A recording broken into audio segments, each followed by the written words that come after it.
పెన్షనర్లు అసోసియేషన్ హాల్లో సాయంత్రం 6 గంటలకు డెల్టా టైగర్ మాజీ మంత్రివర్యులు శ్రీ ఆలపాటి రాజేంద్ర ప్రసాద్ ఆధ్వర్యంలో జరుగుతున్న శకపురుషుని శత జయంతి మహోత్సవాల్లో భాగంగా 35 సంవత్సరాలు మద్రాసులో ఉంటూ తెలుగు ప్రజలకు దూరంగా ఉన్న ఎన్టీఆర్ 1983లో తెలుగు ప్రజలు బ్రహ్మరథం పట్టడానికి కారణం, ఆయన మీద ఆత్మవిశ్వాసం ఎందుకు కలిగి ఉన్నారు అనే అంశంపై సదస్సు డాక్టర్ అయినాల మల్లేశ్వరరావు ఆధ్వర్యంలో జరిగింది.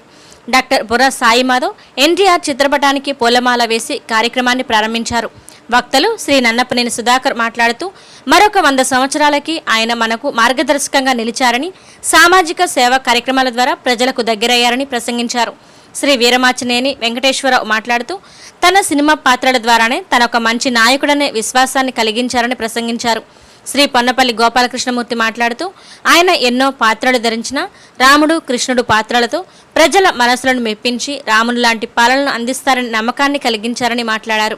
ఈ కార్యక్రమంలో స్థానిక కళాకారులను సత్కరించే కార్యక్రమంలో భాగంగా ప్రముఖ సీనియర్ కళాకారులు శ్రీ రావినోతుల శ్రీరామ్మూర్తి గారిని కమిటీ సభ్యులు ఘనంగా సత్కరించారు.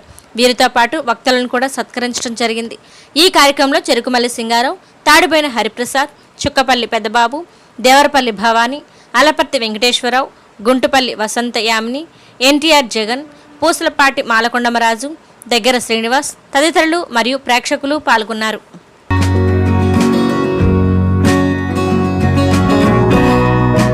శకపురుషుడు శత జయంతి మహోత్సవాలలో భాగంగా 2వ వారం నిన్న 5 చిత్రాల మీద సమీక్ష చేసుకున్నాం. ఈరోజు మనకు హైకమాండ్ వారు చిత్ర సమీక్ష కాదు, ప్రత్యేకమైనటువంటి అంశాలు, ఎన్టీఆర్ గారికి సంబంధించినటువంటి ఔన్నత్యం, ఆయన గుణగణాలు, మనోగుణాలు మొదలైనటువంటి ఈ సంవత్సరం 52 వారాల పాటు జరగాలని మాకు ఆదేశాలను చేశారు. దాని మేరకు హడావుడిగా ఆ అంశాన్ని మరి మేము చేరవేయటంలో స్థానిక గ్రూపులు వాటన్నిటి కూడా చేరవేసాం. అయినప్పటికీ కూడా మరి కొంతమందికి వెళ్ళలేదో ఏమో, తక్కువ మంది వచ్చారు. అయినప్పటికీ కూడా మరి మనం ఆహ్వానించుకున్నటువంటి సమీక్షకులు కాదు కానీ మనకు ఆ అంశం మీద వక్తలు మనం ఆహ్వానించుకున్నాం. వారిని ఇప్పుడు వేదిక మీదకు ఆహ్వానిస్తాను.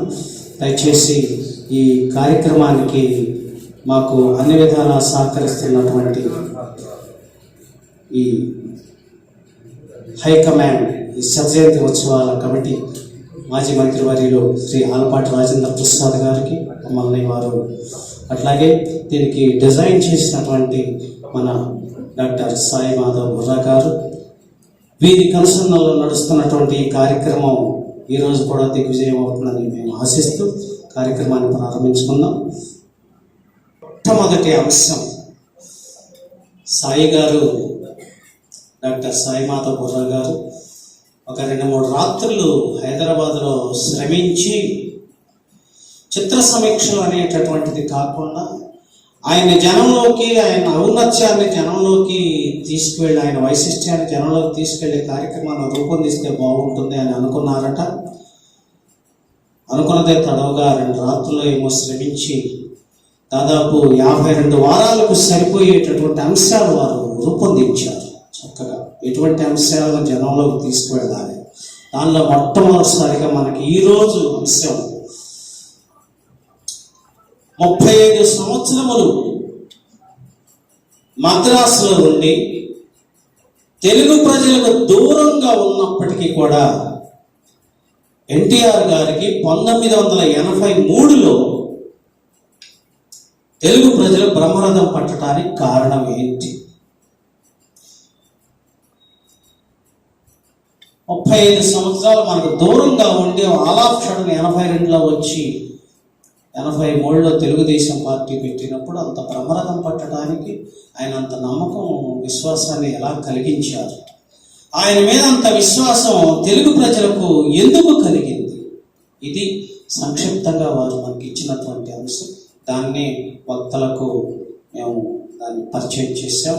స్ట్రోలింగ్ కూడా అదే ఇచ్చారని అది అనుకుంటున్నాము. ముందుగా మాన్యులు, మహోదయులు, పెద్దలు, పూజ్యులు శ్రీ నన్నపనేని సుధాకర్ గారిని సాదరంగా సభ్య సంస్థపూర్వక సగౌరవంగా మనందరికీ అంతా వేదిక మీదకి ఆహ్వానిస్తున్నాం. వారికి పుష్పగుచ్చంతో స్వాగతం పలకవలసిందిగా వసంత యామిని గారిని ఆహ్వానిస్తున్నాం.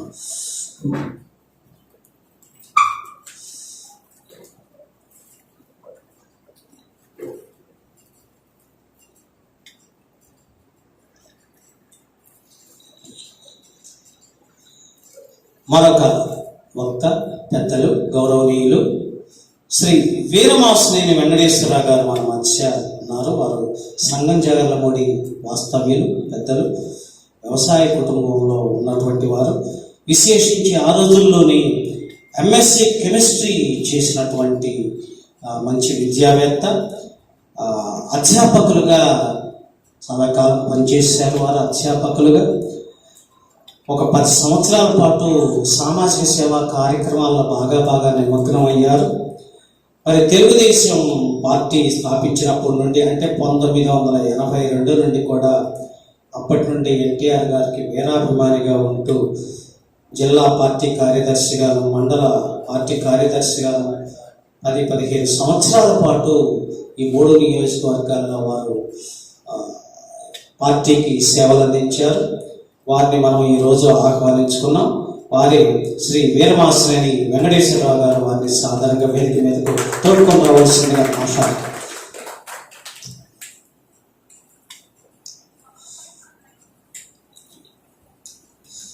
పుష్పగుచ్చంతో భవాని వారిని స్వాగతించవలసిందిగా. అలాగే ఫ్లెక్సిబిలిటీ ఉన్నటువంటి వక్త, అంటే ఏ అంశం ఇచ్చినా కూడా దానికి అప్పుడప్పుడే వారు స్పాంటేనియస్గా మార్పు చెందగలుగుతారు.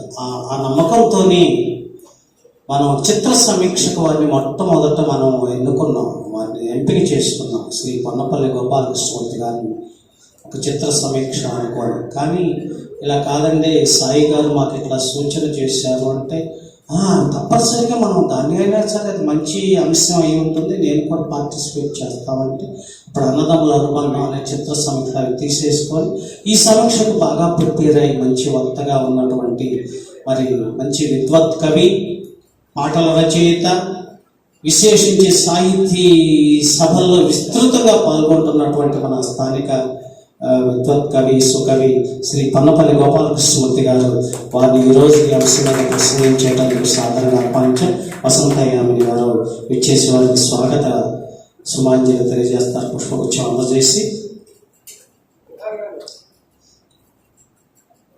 ఈ ముగ్గురు ఈరోజు నేను ప్రకటించినటువంటి అంశం మీద ప్రసంగిస్తారు. వారు సమీక్ష కాదు కనుక ప్రసంగించటమే. తర్వాత 365 రోజులు స్థానిక కళాకారులకు సత్కారం అనేటటువంటి ఒక అంశం మనకు ఒక పండుగ. అది ప్రతిరోజు కూడా పెమ్మసాని థియేటర్లో సినిమా జరుగుతూ ఉండగా విశ్రాంతి సమయంలో ఒక కళాకారుడికి పార్టీ కార్యకర్తలు కానీ మన కళాకారులు పెద్దలు కానీ ఇచ్చేసి సత్కారం చేస్తున్నారు. మరి ఈరోజు అక్కడ పెమ్మసాని థియేటర్లో చిత్రం లేదు కనుక మరి మనకు బ్రేక్ రాకూడదు కనుక ఇక్కడ ఏర్పాటు చేశాము. ఈరోజు మన స్థానిక కళాకారుల భాగంగా ప్రముఖ సాహితీవేత్త శ్రీ రావినూతల శ్రీరామమూర్తి గారిని మనం వారిని ఆహ్వానించాం. వారు అంగీకరించినందుకు ఎన్నో ప్రయాసాలకు వచ్చి వారు వృద్ధాప్యం కూడా మన దగ్గర వచ్చేసి చాలా సకాలానికి ఇచ్చేశారు. వారిని సాధారణంగా వేదిక మీదకు సత్కార గ్రహీత ఎన్టీఆర్ శత జయంతి ఉత్సవాల కమిటీ వారిచే ఆ సత్కారం స్వీకరించేటందుకు వారు వసంత యామిని గారు వచ్చేసి వారికి పుష్పగుచ్చంతో స్వాగతం.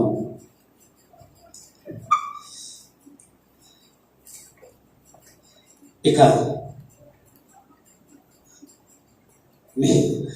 మేము ఎంతగా వారిని ఆహ్వానించాలనుకున్నా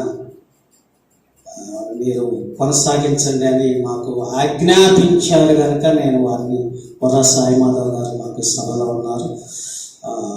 అయితే ఈ ప్రసంగానికి లేదా కోఆర్డినేట్ చేయడానికి సభ మీదకు వారు సవినయంగా రాకపోయినప్పటికీ మా ఎన్టీఆర్ చిత్రపటానికి పూలమాల వేసడానికి దానికి వారిని సాదరంగా ఆహ్వానిస్తున్నాం. Welcome sir. దయచేసి అతిథులందరూ కూడా ఎన్టీఆర్ చిత్రపటం దగ్గర పుష్పమాలతో వారికి శ్రద్ధాంజలి ఘటించవలసిందిగా ఆహ్వానిస్తున్నాను.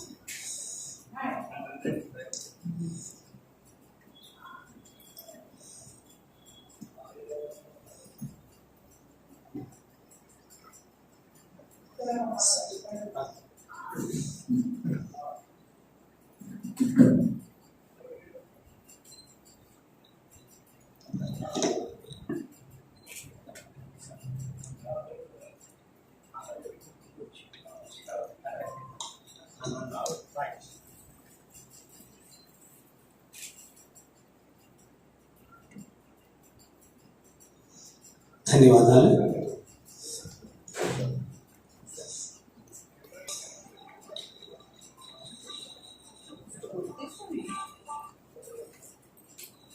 వెంకటేశ్వర గారు, గోపాలకృష్ణ గారు,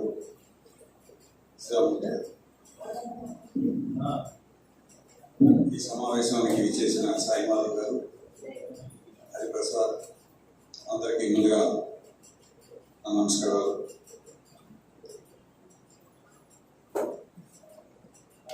ఇప్పుడు దాదాపు 30-40 సంవత్సరాల క్రితం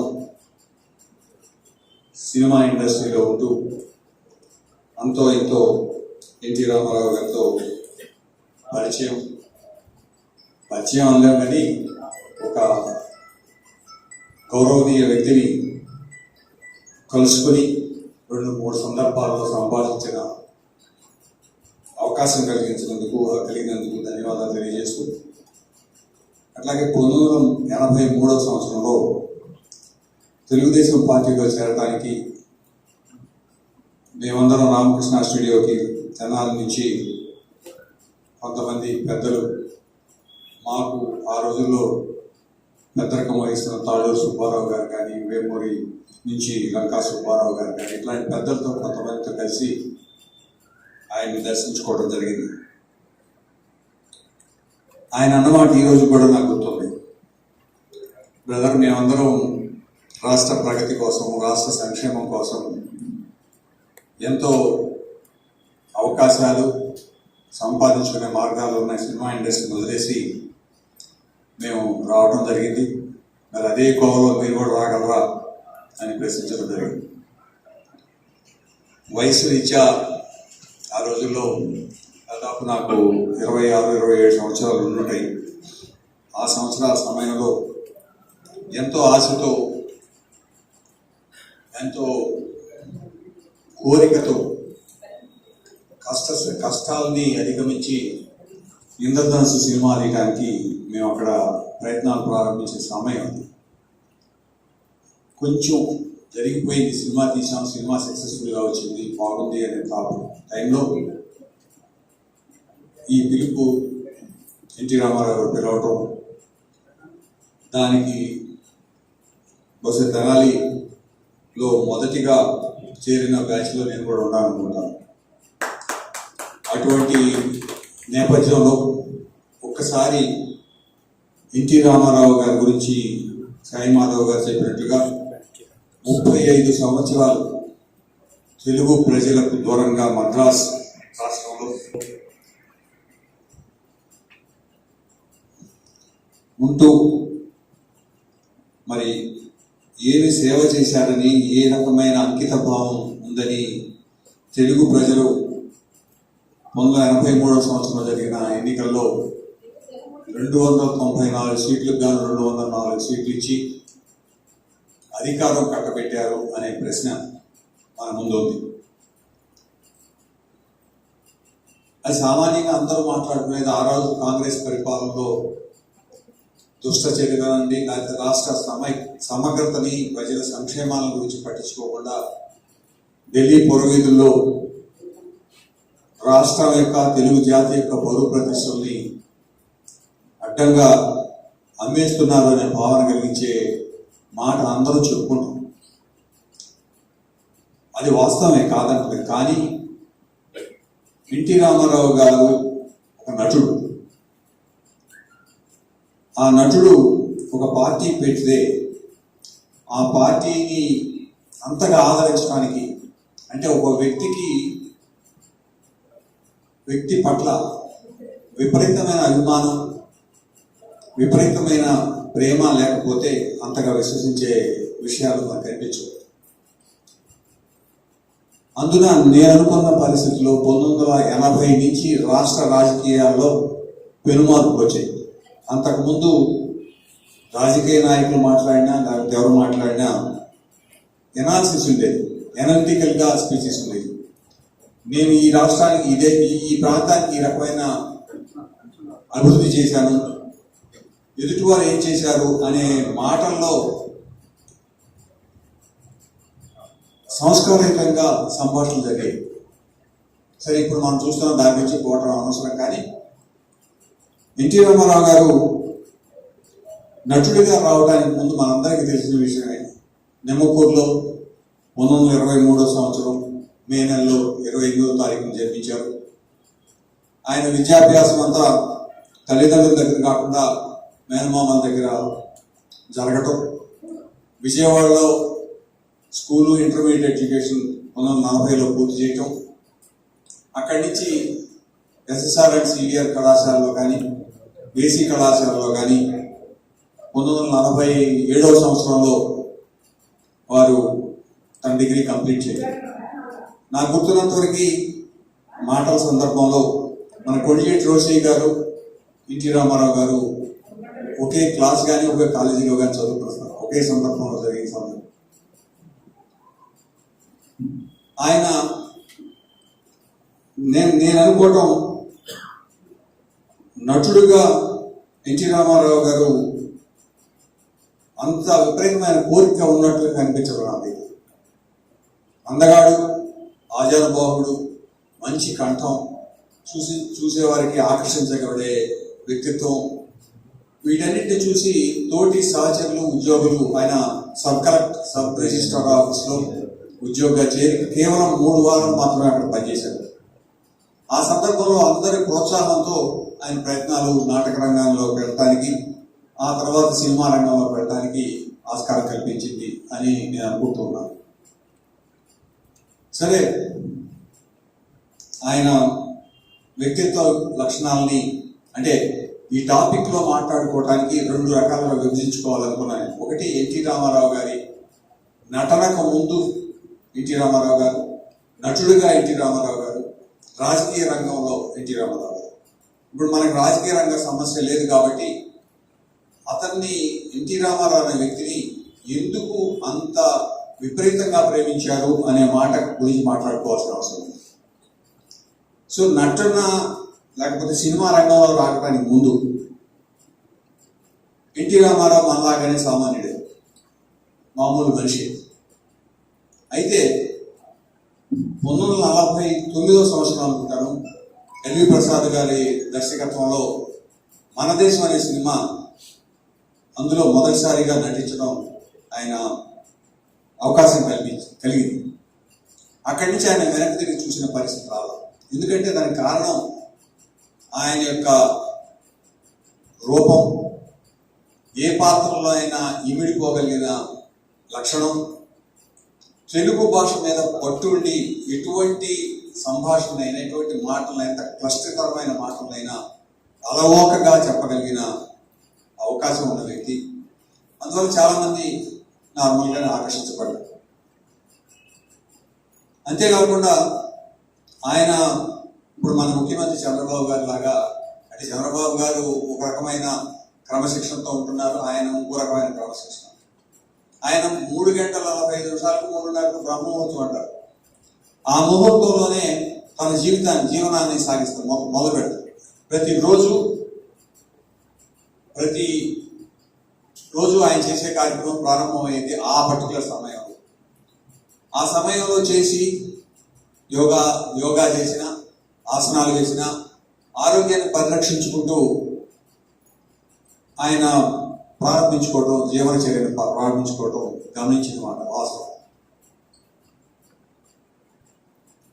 ఆ తర్వాత ఎన్టీ రామారావు గారి గురించి అంటే ఇవన్నీ ఎందుకు చెప్తున్నానంటే, ఇవన్నీ ప్రజల్లో ఆకర్షించడానికి, ఇవన్నీ కారణం అవునా కాదా అనేది పక్కన పెట్టి, నటుడిగా మారిన తర్వాత ఆయన చేపట్టిన పాత్రల ద్వారా విపరీతమైన అభిమానాన్ని చేపట్టారు. దాదాపు 17 సినిమాల్లో కృష్ణుడి పాత్ర ఆయన వేయడం జరిగింది. మొట్టమొదట మాయాబజార్ చిత్రంలో ఆయన కృష్ణుడిగా నటించడం, ఆయనకి ఇష్టమైన ప్రతిపక్ష పాత్ర అంటే రావణాసురుడి పాత్ర, అది ఎవరు సాహసం చేయరు. రావణాసురుడికి మనందరం ఎప్పుడు చరిత్రలు చదువుకుంటున్నప్పుడు ఆయనలోని చెడు తత్వాన్ని మాత్రమే మనం ఆకర్షించాం, చదువుకున్నాం. రావణుడు సీతను చెరపట్టాడు అంటే పరాయి ఆడదాన్ని చెరపట్టడం వలన జరిగే నష్టాలు ఇవి అనే భావం వచ్చేట్టుగా మనం చదువుకుంటున్నాం, చూసాం. కానీ ఎన్టీ రామారావు గారిలో ఆ కోణాన్ని పక్కన పెట్టేసి శివభక్తి పరాయుడుగా రావణులోని మంచి లక్షణాన్ని బయటికి తీసుకురావడానికి ప్రయత్నం చేశాడు. శృంగార భావాలు, ఆయన పరిపాలనా దక్షత, వీటన్నిటి గురించి ఎన్టీ రామారావు గారు మరి ఆయన తన సినిమాలో చేపట్టించాడు. కృష్ణుడిగా అన్ని పాత్రలు వేసిన తర్వాత రాముడుగా బహుశా లవకుశలో చేశాడు ఉంటాను. ఆ తర్వాత మరి రాముడు, భీష్ముడు, అర్జునుడు, కర్ణుడు, విష్ణు, వెంకటేశ్వర మహత్యంలో ఇట్లా పలు రకాలైన పాత్రలు ఏవైతే మన హిందూ ధర్మ సూత్రం ప్రకారం మనమందరం ఎట్లయితే ఆకర్షించబడతామో ఆ పాత్రలో ఎన్టీ రామారావు, కృష్ణుడు అనగానే ఎన్టీ రామారావు కనిపించేట్టుగా, విష్ణు అనగానే ఎన్టీ రామారావు కనిపించేట్టుగా, అసలు ప్రతి పాత్ర పౌరాణిక పాత్రలో లేకపోతే ఆయన చేపట్టిన ఏ పాత్ర అయినా సరే ప్రజల హృదయాల్లో తట్టి లేపేది. అందుకే ఆయన అంత ఆకర్షించబడ్డాడు ప్రజల చేత. అంతేకాదు ఆయన ప్రజలకు సంబంధించి ఎక్కడో మద్రాసులో ఉంటున్నాడు, ప్రజలకి ఎందుకు ఆయన పట్ల అంత అమితమైన గౌరవం పెరిగింది అనే దానికి కూడా కారణాలు కూడా ఉన్నాయి. ఇక్కడి నుంచి లేకపోతే రాష్ట్రంలో పలుమూల ప్రాంతాల నుంచి ఎక్కడి నుంచైనా సరే తిరుమలకు వెళ్ళి వెంకటేశ్వర స్వామిని దర్శించుకున్న ప్రతి వాళ్ళు మద్రాసు వచ్చి ఎన్టీ రామారావు గారిని దర్శించుకుని సంతృప్తి పొందేవారు. వారి యొక్క పర్యటన ఆధ్యాత్మికమైన పర్యటన అయినా సరే ఎన్టీ రామారావు గారిని దర్శనం చేసుకున్న తర్వాత సంతృప్తి పొందేవారు. అటువంటి మనసులో ఆ రకంగా మెల్లమెల్లగా ఆయన పట్ల విపరీతమైన ఆకర్షణ పెరగడం సాధిస్తుంది. అట్లా ఎన్టీ రామారావు గారి గురించి ఎన్ని సినిమాల గురించి మాట్లాడుకుంటున్నప్పుడు ఆయనలో మరో కోణం గురించి కూడా ఆలోచించుకోవాలి. ప్రజలకు ఏం చేశారు అనే కోణం. చైనా యుద్ధంలో దేశం ఇబ్బంది పడుతున్నప్పుడు బయటకు వచ్చి మరి ఆయన ప్రజల ముందుకు వచ్చి చేసిన సేవలు, దివి తుఫాను వచ్చినప్పుడు దేశం అల్లకల్లోమైనప్పుడు ఆ రోజుల్లో తోటి వారందరితో కలిసి సేవ చేయడానికి వచ్చిన సందర్భాలు, అక్కినేని నాగేశ్వరరావు గారు, ఎన్టీ రామారావు గారు కలిసి చేసిన కార్యక్రమాలు, వీటన్నింటినీ ప్రజల మనసుల్లో నిండిపోయాయనే దానిలో తార్కాణాలు. అట్లాగే ఆయన పట్ల విపరీతమైన భావం, ఆలోచన, క్రమశిక్షణ, ఒక రకమైన సంస్కారయుతమైన భావం ప్రతినిత్యం మనకు కనిపిస్తూ ఉండేది. ఆ రకంగా ఎన్టీ రామారావు గారి పట్ల విపరీతమైన ఒక రకమైన ఆకర్షణ కలగటం. సరే, 1980 దశకంలో కాంగ్రెస్ పార్టీ చేస్తున్న కార్యక్రమాలు ప్రజల గురించి పట్టించుకోకుండా రాష్ట్ర నాయకత్వం ఢిల్లీలో అక్కడ నాయకుల యొక్క ఇళ్ల ముందు పడిగాపులు కాస్తున్న పరిస్థితులు, తెలుగు జాతిని అవమానపరిచే విధంగా, తెలుగు జాతిని అప్పటి వరకు తెలుగు వారంటే మద్రాసీయులుగా గుర్తించే పరిస్థితిలో ఎన్టీ రామారావు గారికి, నాగేశ్వరరావు గారికి పద్మశ్రీ అవార్డు ఫంక్షన్లో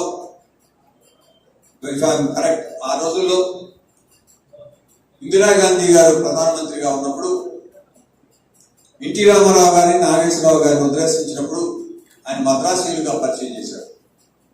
దానికి ఆయన కోపం వచ్చింది. ఎన్టీ రామారావు ఆ క్షణం ఆ స్థానంలోనే కోపం వచ్చి పక్కకు రాబోతే పక్కన నాగేశ్వరరావు చేయటం ఆపడానికి ప్రయత్నం చేయడం జరిగే సందర్భం. అట్లా పలు విషయాల్లో తెలుగు జాతి అంటే విపరీతమైన ప్రేమ, తెలుగు జాతిని అగౌరవపరిచే కార్యక్రమాలు ఏమాత్రం సహించే పరిస్థితుల్లో ఆయన లేకపోవటం, ఎవరు ఏదనుకున్నా తెలుగు సోదరులందరూ కలిసికట్టుగా ఉండాలనే భావన. ఈ రోజున మీరు చూశారు ఉమ్మడి కుటుంబ వ్యవస్థ. ఆ వ్యవస్థ కావాలి, ఉండాలి, అందరూ కలిసికట్టుగా ఉండాలి, కుటుంబంలో అందరూ కలిసిగా ఉండాలి అనే భావంతో ఆయన ఆ ఉమ్మడి కుటుంబం చిత్రంలో చెప్పటం. ఆ తర్వాత ఈ రాష్ట్రం విడిపోవడానికి వీల్లేదు, సమైక్యంగా ఉండాలి అనే భావంతో వచ్చే ఒక సినిమా తీయటం, దానిలో అందరికి ఇష్టమైన పాట కూడా అందరి చెవుల్లో బిగురుమంటున్న సందర్భం. ఆ తర్వాత ఆయన అనుకున్నట్లుగా రాష్ట్రం సమైక్యంగా ఉండకుండా విడిపోయిన తర్వాత ఏ రకమైన అగచాట్లు పడుతున్నామో కూడా మనం గమనిస్తున్నాం. అట్లా ప్రజల మనసుల్లోకి ఆయన అతుక్కుపోయారు. రాష్ట్ర ఈ పరిస్థితులన్నింటినీ దృష్టిలో పెట్టుకుని 1982 సంవత్సరంలో, అంటే అంతకుముందే, ఇంతకుముందు కోటేశ్వరరావు ఆయన వారు చెప్పినట్లుగా ఆయన ఏదో అయాచితంగా అనుకోవాలి రాజకీయ ప్రవేశాన్ని చేయడానికి చాలా చాలా సీరియస్గా డిస్కషన్ చేశారు. ప్రత్యర్థులతోనూ అనుకూల వర్గంతో అందరితో కూడా మాట్లాడారు. నాగేశ్వరరావు గారితో మాట్లాడారు.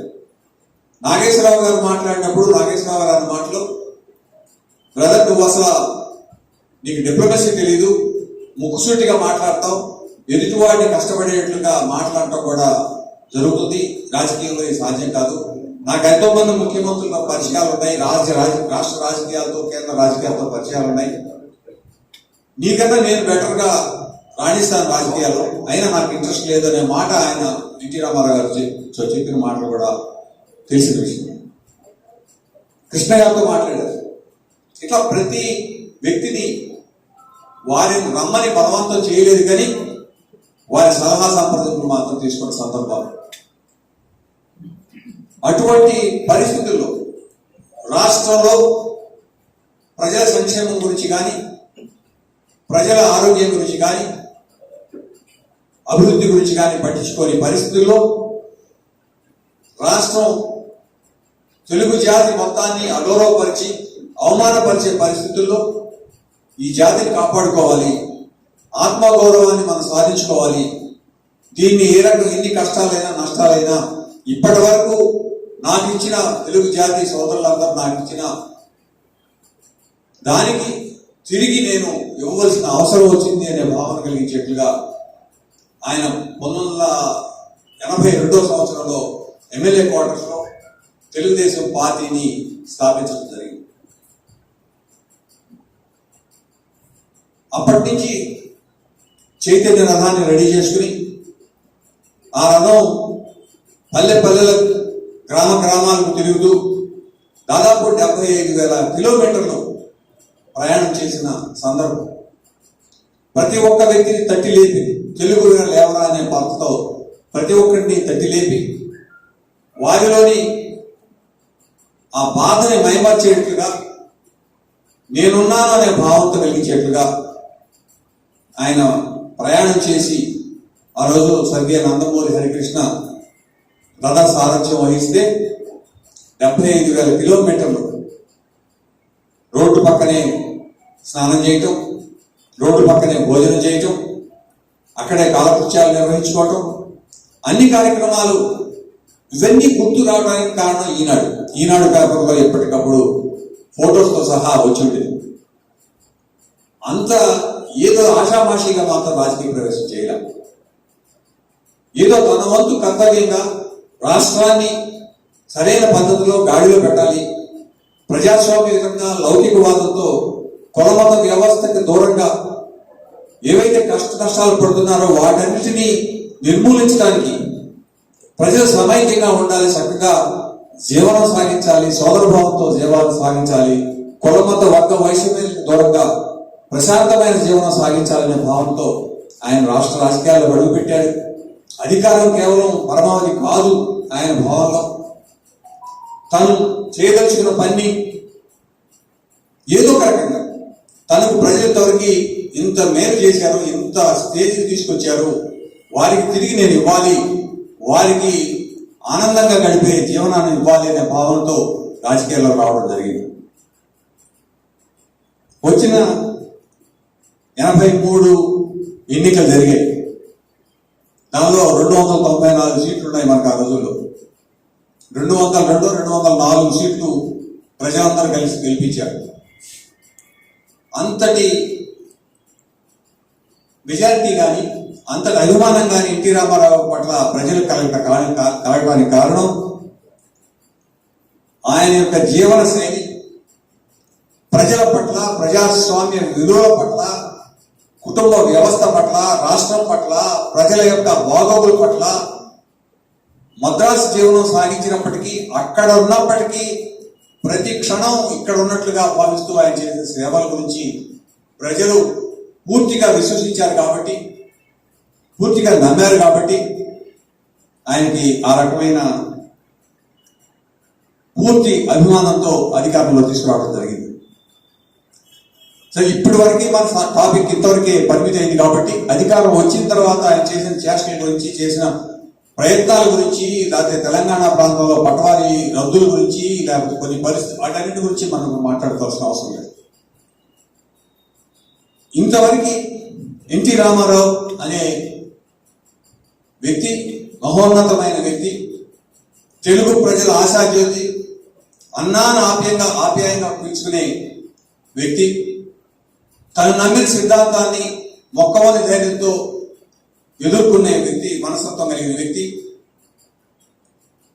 అటువంటి వ్యక్తి మనకు దొరకటం, తెలుగుదేశం పార్టీ వ్యవస్థ స్థాపించడానికి కూడు గుడ్డ అనే భావంతో ఏదో మనకున్న జెండా మీద కూడా ఎల్లో కలర్ బ్యాక్గ్రౌండ్ లో ఉంటే, ఒక పక్క నాగలి ఉండి, ఒక పక్క గుడిసె ఉండి, మరొక పక్క రింగు అలాగా చక్రం, జాతీయ చక్రం అలా ఉండి,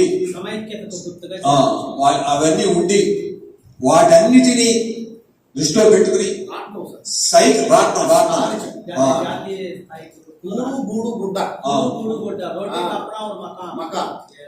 అట్లా సైకిల్, సామాన్యుడి వాహనమైన సైకిల్ గుర్తుగా, ఎలక్షన్ గుర్తుగా తెచ్చుకుని మరి పోరాటం చేసిన మహనీయుడు, మనందరం జీవితాంతం గుర్తు తెచ్చుకోవాల్సిన వ్యక్తి. ఆయనలోని మంచితనాన్ని, స్ఫూర్తిని మనందరం పొందవలసిన అవసరం. ఆ రోజుల్లో కాంగ్రెస్ పరిపాలనలో రాష్ట్రం ఏ రకంగా ఉందో అదే రకమైన పరిస్థితుల్లో నేడు కూడా ఉంది. కానీ మరొక ఎన్టీ రామారావు మనకు లభ్యం కావడం సాధ్యం కాదు. కాబట్టి అందరూ ఒక ఎన్టీఆర్ లాగా క్రమశిక్షణతో నిరంతరంగా శ్రమిస్తూ కేవలం తెలుగుదేశం పార్టీని అధికారంలో తీసుకురావటం అనే భావనమే కాకుండా ఈ రాష్ట్రంలో రాబోయే తరం, మన పిల్లలు వారందరూ ఏమైపోతారు, ఈ రకమైన పరిపాలనలో ఏ రకమైన ఇబ్బందులు ఆలోచించుకోవాల్సిన అవసరం. ఎందుకంటే ఒకసారి మహాత్మా గాంధీ స్వాతంత్ర పోరాటం జరిగేటప్పుడు ఆ రోజుల్లో ఆ పోరాటంలో పాల్గొన్న ప్రతి ఒక్క వ్యక్తి మనసులో నా భావితరాలు, నా జనరేషన్స్ టుగెదర్, నేను పడుతున్న కష్టాలు పడకూడదు, నేను పడుతున్న బానిసత్వపు ఆలోచనలు వాళ్ళకి రాకూడదు, వాళ్ళు ప్రశాంతంగా జీవించాలి, వారంతా స్వచ్ఛమైన భారతీయుడుగా, భారతీయ సంస్కృతి సంస్కారాన్ని పుడికి పుచ్చుకున్న వ్యక్తులుగా ఎదగాలి అనే భావంతో వారందరూ ఆ రోజు ఫైట్ చేశారు. కాబట్టి మనకు స్వతంత్రం వచ్చింది. అదే భావంతో ఈ రోజు కూడా మనందరం ఫైట్ చేయాల్సిన అవసరం వచ్చింది. లేకపోతే ఈ యొక్క పరిపాలనలో ఇబ్బందులు పడుతూ జీవనం సాగించడం కష్టసాధ్యం అవుతుంది. కాబట్టి ఎన్టీ రామారావు గారిని మరొకసారి స్మరించుకుంటూ, వారికి నివాళులు అర్పించుకుంటూ ఈ అవకాశం కల్పించినందుకు మీ అందరికీ ధన్యవాదాలు తెలియజేస్తూ మీ అందరినీ సెలవు తీసుకుంటున్నాను.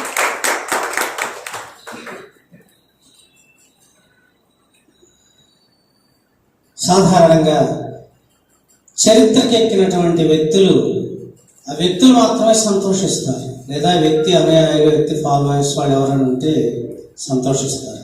కానీ ఎన్టీఆర్ గారి చరిత్ర దక్కించుకున్నటువంటి చరిత్ర పుటలు సంతోషించినటువంటి సందర్భం. సుధాకర్ గారు 28 నిమిషాలు వారు ఇప్పుడు ప్రసంగించారు.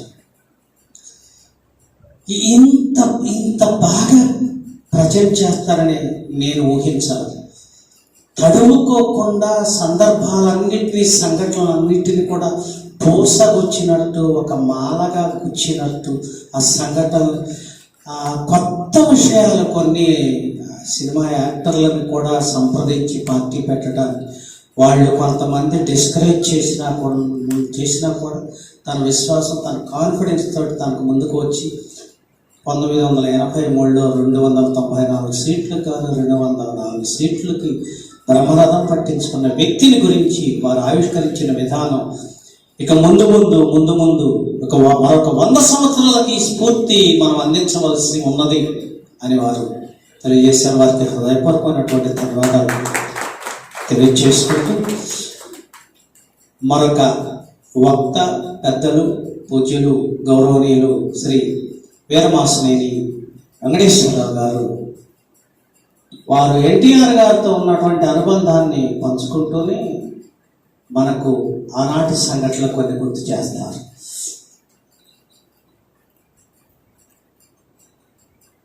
సభకు నమస్కారం అండి. ఈనాటి ఈ శక పురుషుడి శత జయంతి ఉత్సవాల సందర్భంగా మనం ఏర్పాటు ఈరోజు చేస్తున్నటువంటి సమావేశానికి చేసిన పెద్దలు, వాటిని నిర్వహిస్తున్నటువంటి పెద్దలు బుర్రా సాయిమాధవ్ గారు, అయినాల మల్లేశ్వరరావు గారు, అలాగే వక్తలుగా, సోదర వక్తలుగా చేసినటువంటి సుధాకర్ గారు, గోపాలకృష్ణమూర్తి గారు, అలాగే పెద్దలు శ్రీరామూర్తి గారు, ఈ సదస్సుకు చేసినటువంటి ఆహుతులందరికీ కూడా నా హృదయపూర్వక నమస్కారాలు తెలియజేసుకుంటా ఉన్నాను.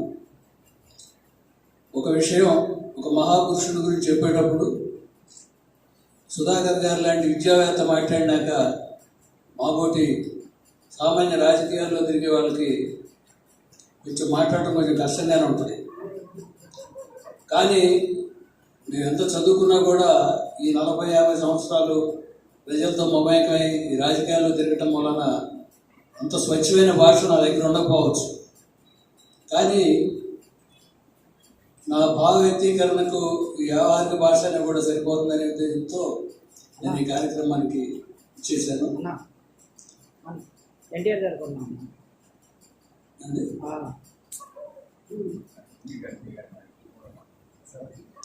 ఈనాటి సమావేశంలో ఇది ఒక కష్టమైన విషయమే.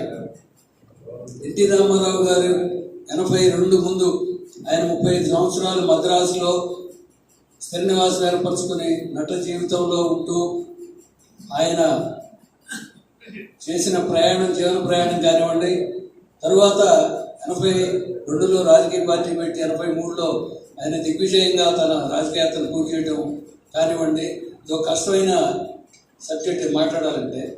కాకపోతే నా దీంట్లో సుధాకర్ గారు చెప్పిన విషయాలు కాకుండా కొద్దిగా ఇప్పుడు ఆయన పుట్టిన ప్రదేశం, ఆయన చదువుకున్న SRR college Vijayawada, AC college, అలా అక్కడ జగ్గయ్య గారు, ముక్కామల కృష్ణమూర్తి గారు మొదలైన వాళ్ళతో ఏసీ కాలేజీలో నాటకాలు ఆడుతూ ఆయన ఆ కళ మీద, ఆ కళారంగం మీద ఒక ఆసక్తి ఏర్పరచుకుని చదువు విజయవాడ నుంచి గుంటూరు వచ్చి ఆయన చదువుకుంటా ఉన్నా కూడా నాటక సమాజాల్లో నాటకాలు వేస్తూ ఆయన మద్రాసు చేరినాక పెద్దలు చెప్పినట్లు అల్లి ప్రసాద్ గారి మన దేశంలో ఆయన ఒక చిన్న సబ్ ఇన్స్పెక్టర్ వేషంలో ఆయన పరిచయం అయి ఆయన స్ఫూర్తి రూపంతో కానీ, ఆయన భాష, ఆయన పట్టుదల, భాష మీద పట్టుదల కానీ, స్వచ్ఛత కానీ, ఆ కంఠస్వరం కానీ, ఆయన ఆ సంరక్షణలతో ఆయన వెనుదిరిగి చూడకుండా సినిమా రంగంలో ముందుకెళ్ళేటువంటి పరిస్థితి ఏర్పడింది.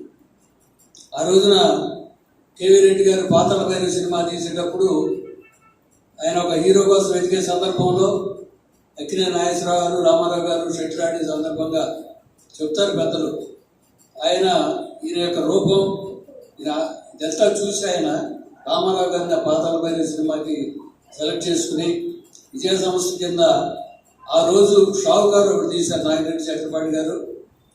తర్వాత విజయ సంస్థలో ఆయన 10-12 సంవత్సరాలు ఆ సంస్థకి కాంట్రాక్ట్ నటుడుగా 1965 ఆ ప్రాంతాల్లో వచ్చిన CID సినిమా వరకు అప్పటి నుంచి కూడా ఆయన ఆ మాటకు కట్టుబడి ఆయన ఉండి కూడా అంత పెద్ద నటుడైనా కూడా చెప్పిన మాట కట్టుబడి ఆయన చేసినటువంటి ఆ నట జీవితంలో ఆయన పాత్ర కూడా మనం వాళ్ళు శ్లాఘనీయం.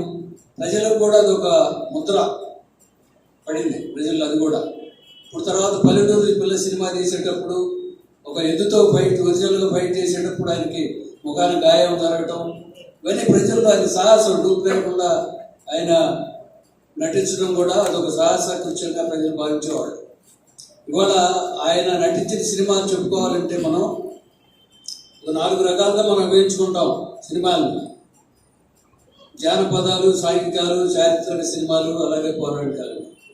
ప్రపంచంలో ఏ నటుడు కూడా నటించినటువంటి పాత్రల్లో ఈ 4 విధములైన సినిమాల్లో ఆయన నటించి, ఉదాహరణకు మనం చెప్పుకోవాలంటే ఇప్పుడు మల్లీశ్వరి పిఎన్ రెడ్డి గారి దర్శకత్వంలో భానుమతి గారితో ఆయన తీసినటువంటి ఒక క్లాసిక్, అది చారిత్రక సినిమా. మనం జానపదం అనుకుంటాం కానీ అది ఒక చారిత్రక సినిమా. తర్వాత పాతాళ భైరవి ఎక్కువ మంది జనాన్ని ఆకర్షించిన సినిమా. తర్వాత మళ్ళీ చూస్తే మనం కేవీ రెడ్డి గారి జగదగ్గి వీరుడు కదా, అదొక రకం జానపదం. అది కొంచెం క్లాస్ అంటే మనం చెప్పేది కొంచెం క్లాస్ ప్రేక్షకులను ఆకర్షించే విధంగా ఒక రకమైన అయినటువంటి అర్థాన్ని ఎక్స్పోజ్ చేస్తూ మనకి తీసినటువంటి సినిమా. తర్వాత ఆయన సొంత బ్యానర్ మీద తోడుదమ్ములు, పిచ్చుకుల్లయ్య మొదలైన ప్రయోగాత్మక సినిమాలు తీసినా కూడా ఒక ఆర్థిక రాష్ట్రాలు రావడంతో జయసింహ అనేటువంటి ఒక జానపద చిత్రాన్ని కూడా ఆయన నిర్మించారు. దాంట్లో ఆయన చేసే సాహసాలు ఆ సినిమాలో నాకు గుర్తు. కాంతారావు గారు కానీ ఆయన కానీ వెనక నుంచి గుర్రాన్ని జంప్ చేసి ఎక్కడం అనేటువంటి ఒక ప్రక్రియ, అది గ్రూప్ ఉండనివ్వండి ఎవరైనా కానివ్వండి, అదొక ప్రేక్షకులకు విశేషంగా నచ్చేటువంటి విషయం. అదొకటి. వాళ్ళ కేవీ రెడ్డి గారి జగదేక్ వీరుని కథలో ఆయన అందాన్ని, ఆయన రూపాన్ని ప్రస్ఫుటంగా ఒక రాజకుమారుడిగా చూపించినటువంటి విషయం.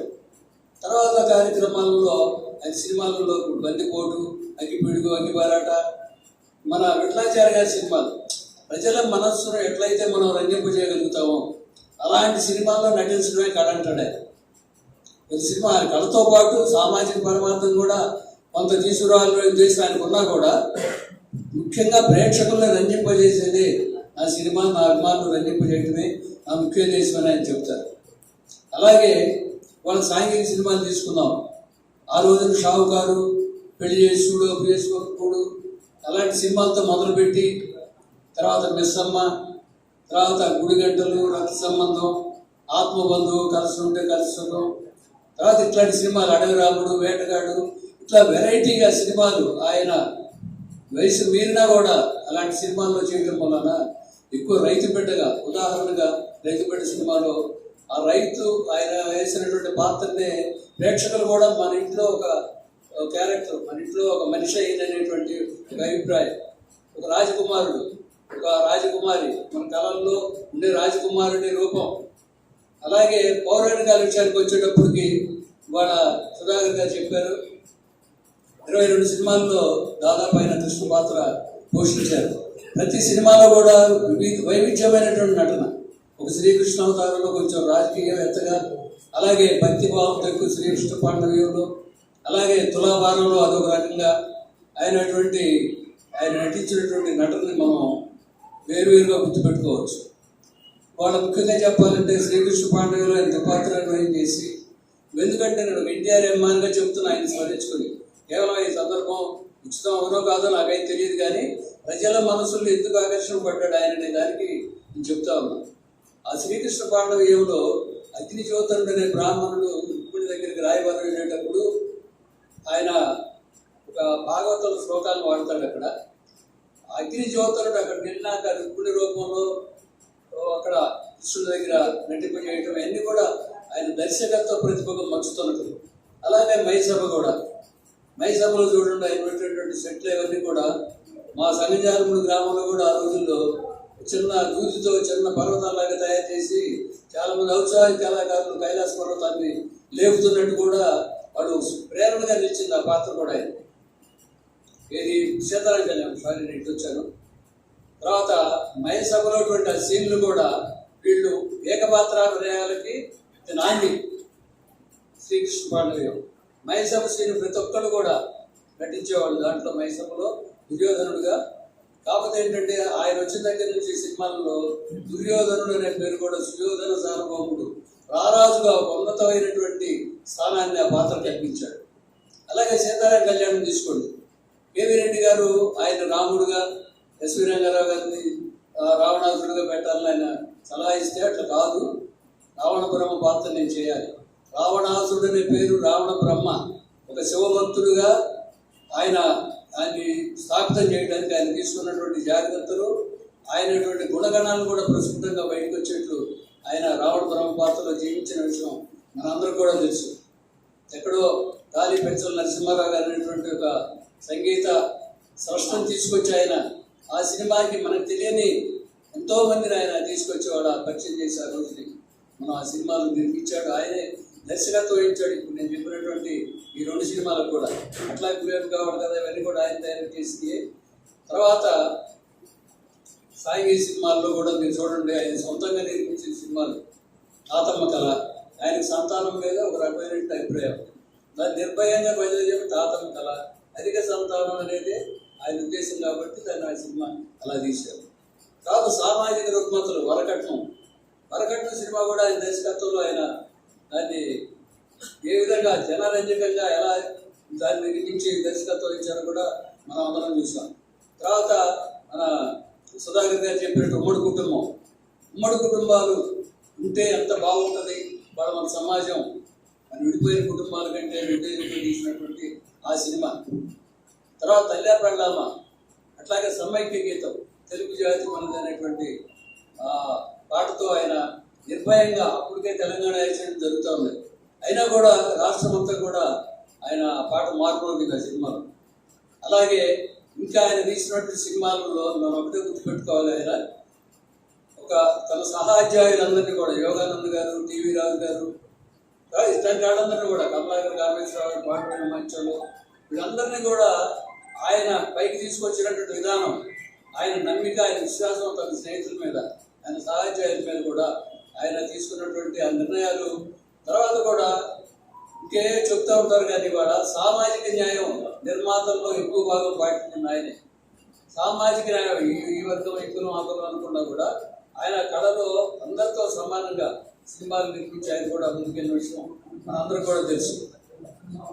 తర్వాత దానవేంద్ర గారి సినిమా తీసుకున్నామండి.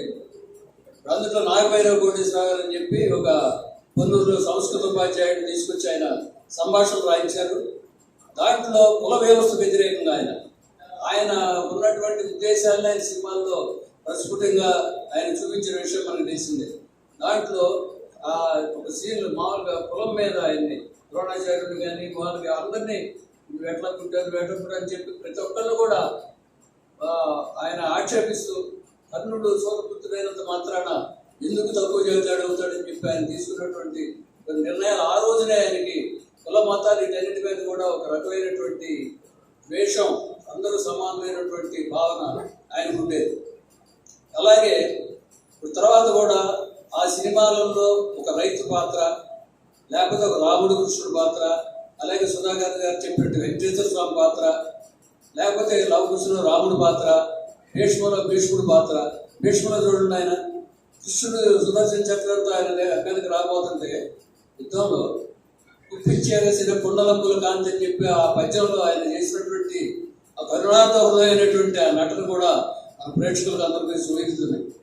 ఇవాళ మన ఏ పాత్రను చెప్పుకోండి, అర్జునుడు 3-4 సినిమాలలో, ప్రత్యేకంగా బృహణాల వేషం నర్తనశాలలో, అది ఎంత కష్టమో ఆయనకి ఆ నాట్య విధులు అవన్నీ తెలియకపోయినా కూడా ఒక 1-2 నెలల పాటు కొంచెం వెంపటి సత్యం గారి దగ్గర కూడా ఆయన అటువంటి కొంచెం నాట్యాల గురించి కొన్ని ఏబిసిడీలు నేర్చుకుని ఆయన ఆ పాత్రను నిర్విఘ్నంగా నెరవేర్చినటువంటి విషయం కూడా మనకు తెలుసు.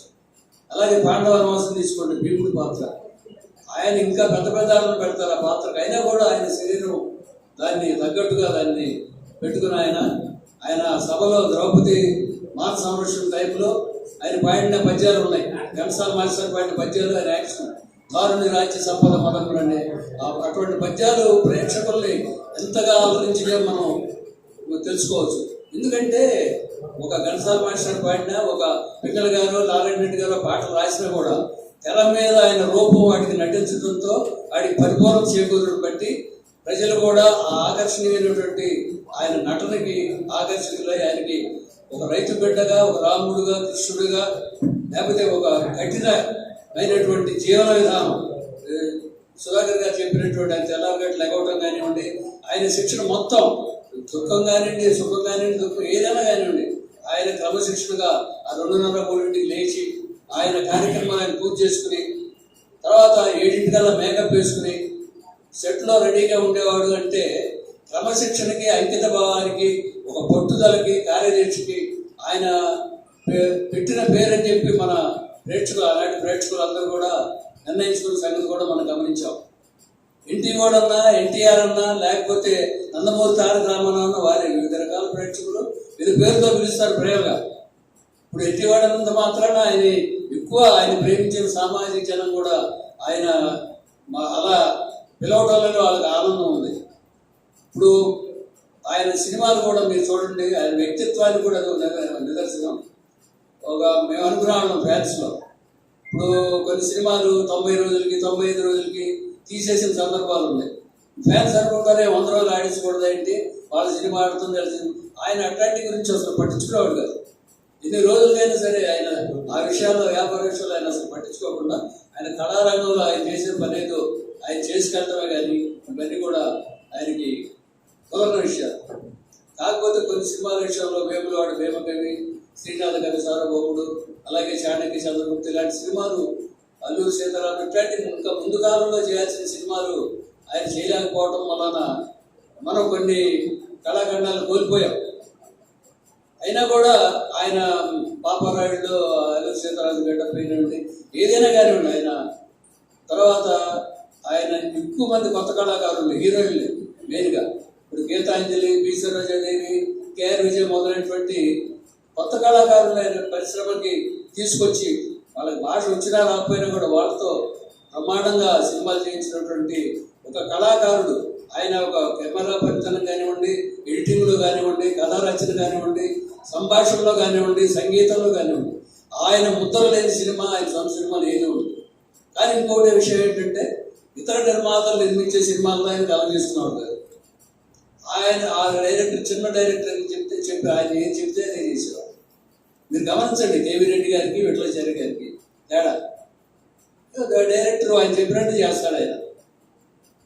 అలాగే మనం వివిధ పాత్రల్లో ఆయన ప్రజల హృదయాల్లో ముద్ర వేసుకుని ఒక బ్రహ్మాండమైనటువంటి, ఒక క్రమశిక్షణ గల నటుడు, ఉదాత్తమైన భావాలు కలిగినటువంటి నటుడు, ఒక నిష్కలంక హృదయుడు, ఒక నిర్మల మనస్తత్వం కలిగినటువంటి, పరిపూర్ణ వ్యక్తిత్వం కలిగినటువంటి విశిష్ట వ్యక్తి అనేటువంటి ఈ అన్ని ఉద్దేశాలతో కూడా ప్రజలు ఆయన ఆరాధించారు. తర్వాత ఆయన పార్టీ పెట్టడం అనే విషయంలో మాలో కొంతమంది ఫ్యాన్స్ ఉండేవాడు. ప్రతి మే 28కి మద్రాసు వెళ్ళడానికి దండా వేసి ఫోటో తీసుకుని వచ్చేవాడు. అలాంటి వ్యక్తులు ఆయన రాజకీయాల్లోకి రాగానే అసలు ఎంత బాధపడ్డారంటే, రాజకీయాల్లోకి వచ్చి ఎవరికి కావాలంట, సినిమాలు చేయని కాడికి అని చెప్పి విరక్తి పెంచుకున్నారు కూడా చాలా మంది ఉన్నారు. అంత ముద్ర వేసాడు ఆయన జనం మీద. ఇప్పుడు మాకు అంగలగుదురులో, ఇక్కడ మా జాతర అనుకోండి, అంగలగుదురులో కూడా ఒక ఫ్యాన్స్ పెట్టేసి జీవి చక్రం, తర్వాత శ్రీకృష్ణ విజయ ఎంఎస్ రెడ్డి గారిని ఇవన్నీ వచ్చినప్పుడు కూడా ఒక ఉత్తర ప్రచుతాలు జరుపుతూ కార్యక్రమాలు కూడా ఇక్కడ ఫ్యాన్స్ చాలా మంది చేశారు. తర్వాత రాజకీయాల్లోకి వచ్చినాక 94లో నేను కలిసాను. అంతకుముందు నేను ఎప్పుడు కలిసింది కాదు. నేను మండల పార్టీ అధ్యక్షుడు ఉన్నప్పుడు ఏప్రిల్ 6, 1994లో ఆయన కలిసి ఆయన ఆటోగ్రాఫ్ తీసుకుని ఆయనతో మాట్లాడిన సందర్భం అదొకటి. తర్వాత రైతు సదస్సులో ఇక్కడ మనం మాట్లాడేటువంటి సందర్భం కూడా గుంటూరులో 2 సందర్భాల్లో ఆయనతో మాట్లాడాను నేను.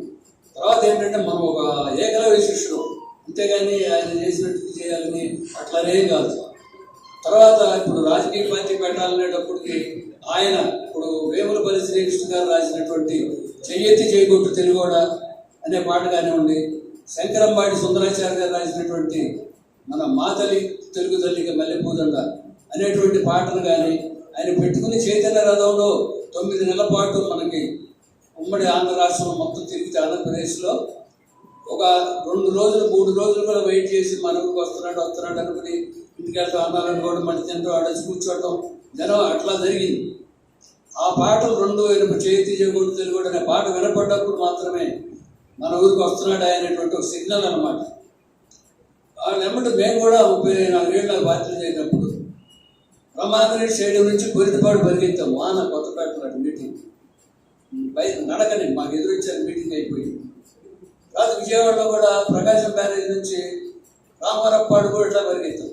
మీటింగ్లు అయిపోతాయి కానీ ఆ పిచ్చి ఆ విధమైన అభిమానం ఆయన ఆ రకంగా ప్రజలను ఆకర్షించబట్టే వాళ్ళ ప్రజలందరూ కూడా ఆయన యొక్క ఒక ఏమంటాం మనం సిన్సియారిటీని ఆయన యొక్క సిన్సియారిటీని గమనించి కాంగ్రెస్ ప్రభుత్వంలో ఆ రోజు ఉన్నటువంటి ఆశ్రిత పక్షపాతం, బంధు ప్రీతి, అదే ఆంధ్రుల ఆత్మగౌరవానికి భంగం కలిగించేటువంటి ప్రధానమంత్రి గారి మాటలు ఇవన్నీ కూడా ఆయనకి బాధేసి ఎంత చేసినటువంటి తెలుగు ప్రజానీకానికి నా అభిమానులందరూ కూడా నేను ప్రజానీకానికి ఏదైనా చేయాలనే ఉద్దేశంతో ఆయన రాజకీయ పార్టీ పెట్టి చేసినటువంటి విషయం మీకు అందరికీ తెలుసు. ఏదైనా సరే ప్రపంచంలో వాళ్ళ 10 కోట్ల మంది పైగా తెలుగు మాట్లాడే ప్రజలు ఉన్నప్పుడు ఎక్కడైనా ప్రపంచంలో 10 కోట్ల మంది తెలుగు మాట్లాడే ప్రజలన్నిటికీ ఆయన ప్రతినిధి. వాళ్ళందరూ కూడా మద్రాసీలు అనేటువంటి అపప్రదం తీసేసి ఆయన వీళ్ళందరూ కూడా సూచిగా ఈ రోజున కూడా మొన్న ఆయన పుట్టినరోజుని వేడుకని సంవత్సర వేడుకను కూడా 50-60 దేశాల్లో జరుపుకున్నారంటే ఆయన అంతర్జాతీయ మానవుడు, ఆయన విశ్వమానవుడు, విశ్వవిఖ్యాత సార్వభౌముడని మనం ఇక్కడ నటుడిగా చెప్పుకుంటాం. అంతవరకే విశ్వం అలాంటి వ్యక్తులు ఇవాళ లేరని చెప్పి సమాజంలో మనందరం కూడా చాలా బాధగా చెప్పుకోవాల్సినటువంటి టైం ఇది. అలాగే అటువంటి వ్యక్తిని, అటువంటి నిష్కలంక దేశభక్తుడిని, ఎక్కువ జాతీయ భావం గల ప్రాంతీయ పార్టీ నాయకుడిని వాజ్పేయి గారి తర్వాత మాట అన్నారు, ఆయన జనశక్తి ముందు రాజ్యశక్తి ఓడిపోయింది కేంద్ర ప్రభుత్వం అని చెప్పారు. తర్వాత అద్వానీ గారు మాట అన్నాడు, ప్రాంతీయ ఆకాంక్షలన్నింటినీ ఆయన కలగలిపి ఆయన ఒక దేశభక్తితో ఒక జాతీయవాదాన్ని వినిపించినటువంటి మహాపురుషుడని అద్వానీ గారు కూడా ఆయనకి ఒక కితాబు ఇచ్చారు. దేవిలాల్ అనుకోండి, బిజు పట్నాయక్ గారు అనుకోండి, చంద్రశేఖర్, ఎంతమంది వాళ్ళ రాజకీయ నాయకులు కాదు, వాళ్ళందరూ కూడా ఆయన్ని జ్ఞాని జైల్ సింగ్ గారు అయితే గురువు చేయలేదు ఆయన్ని మాట్లాడేటువంటి సందర్భం. ఆయన అంత పెద్ద రకంగా ఇవాళ మన రాష్ట్రానికే కాదు జాతీయ స్థాయి కూడా దాటి అంతర్జాతీయ స్థాయిలో ఆయన ఒక సగపురుషుడుగా ఈ సంవత్సరం పాటు కూడా మనందరం కూడా ఆయన ఉనికిని మనం స్మరించుకుంటూ ఆయన అందరూ కూడా ఆయన ఆదర్శాలను, ఆయన ఒకటే సిద్ధాంతం, నాకు కమ్యూనిజం కాదు, క్యాపిటలిజం కాదు, లేకపోతే సోషలిజం కాదు, పేదవాడికి పట్టెడు అన్నం పెట్టడమే నా యొక్క పార్టీ సిద్ధాంతం, సమాజమే దేవాలయం, ప్రజలే దేవుడు అనేటువంటి సిద్ధాంతంతో రాజకీయ పార్టీ పెట్టినట్టు ఎవరు లేరు. వాళ్ళ మన ఆయుధం అని చెప్పుకుంటారు కానీ వాళ్ళ ఎన్నిటికీ మించిపోయి ఆయన మానవ జాతికి ఒక రకమైనటువంటి సందేశం ఇచ్చినటువంటి ఒక స్రష్ట. ఆయనకి భారతరత్న కాదు కదా, ఏ పదవి ఏది ఇచ్చినా కూడా తప్పే. వాటి గురించి నేనైతే ఇవ్వలేదని నేను బాధపడను. ఆయన అభిమానుల హృదయాల్లో చిరంజీవిగా ఉన్నంతకాలం ఆయన అలాగే చిరంజీవిగా ఉంటాడు. తెలుగు జాతి నిలబడినంత కాలం ఆయన గుర్తుంటాడు. ప్రజలందరూ కూడా ఈ విషయాన్ని తెలియజేసుకుంటూ సెలవు తీసుకుంటారు. జోహార్ ఎన్టీఆర్.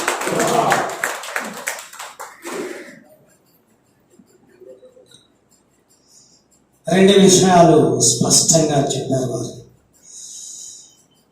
1983 నాటికి దాదాపు 290 చిత్రాల కథానాయకుడిగా నటించినటువంటి ఎన్టీఆర్ నిజంగా మనకు నిజ జీవితంలో కూడా నాయకుడైతే ఎంత బాగుంటుంది అనే నమ్మకాన్ని ఆ పాత్రల ద్వారానే కలిగించారు అని వారు చెప్పినటువంటి ప్రధానమైనటువంటి అంశం. కేవలం నటుడే కాదు, కథానాయకుడిగా అల్లిన కథలకే ఆయన నటుడు కాదు, నిజ జీవితంలో కూడా ఈయన మనకు నాయకుడు అయితే ఎంత బాగుంటుంది. ఒక విషయంలో చెప్పగా చివరిలో మంచి మాట, జాతీయ నాయకులు, అప్పటి జాతీయ నాయకులు కూడా ఆయన్ని ప్రశంసించారు. కొన్ని కొటేషన్స్తో చెప్పారు. జాతీయ నాయకులే అంతగా ఆయన్ని విశ్వసించినప్పుడు ఒక లీడర్గా ఉండటానికి 5 కోట్ల మంది తెలుగు ప్రజలు ఆయన మీద నమ్మకం, విశ్వాసం ఉంచారు అనేటటువంటిది వారి సారాంశం. వారికి హృదయపూర్వకమైనటువంటి ధన్యవాదాలు తెలియజేసుకుంటూ తదుపరి చివరిగా అంటే తర్వాత సత్కార గ్రహీత వారి స్పందన ఉంటుందంటూ వారు పొన్నపల్లి గోపాలకృష్ణమూర్తి గారు వారిని ఇందాకనే పరిచయం చేశారు. మంచి వక్త, మంచి భాష, పరిమళమైనటువంటి భాష వాడతారు వారు. చక్కటి పద్యాలు, పాటలు కూడా వినిపిస్తారని ఆశిస్తున్నాం. నమస్కారం సార్.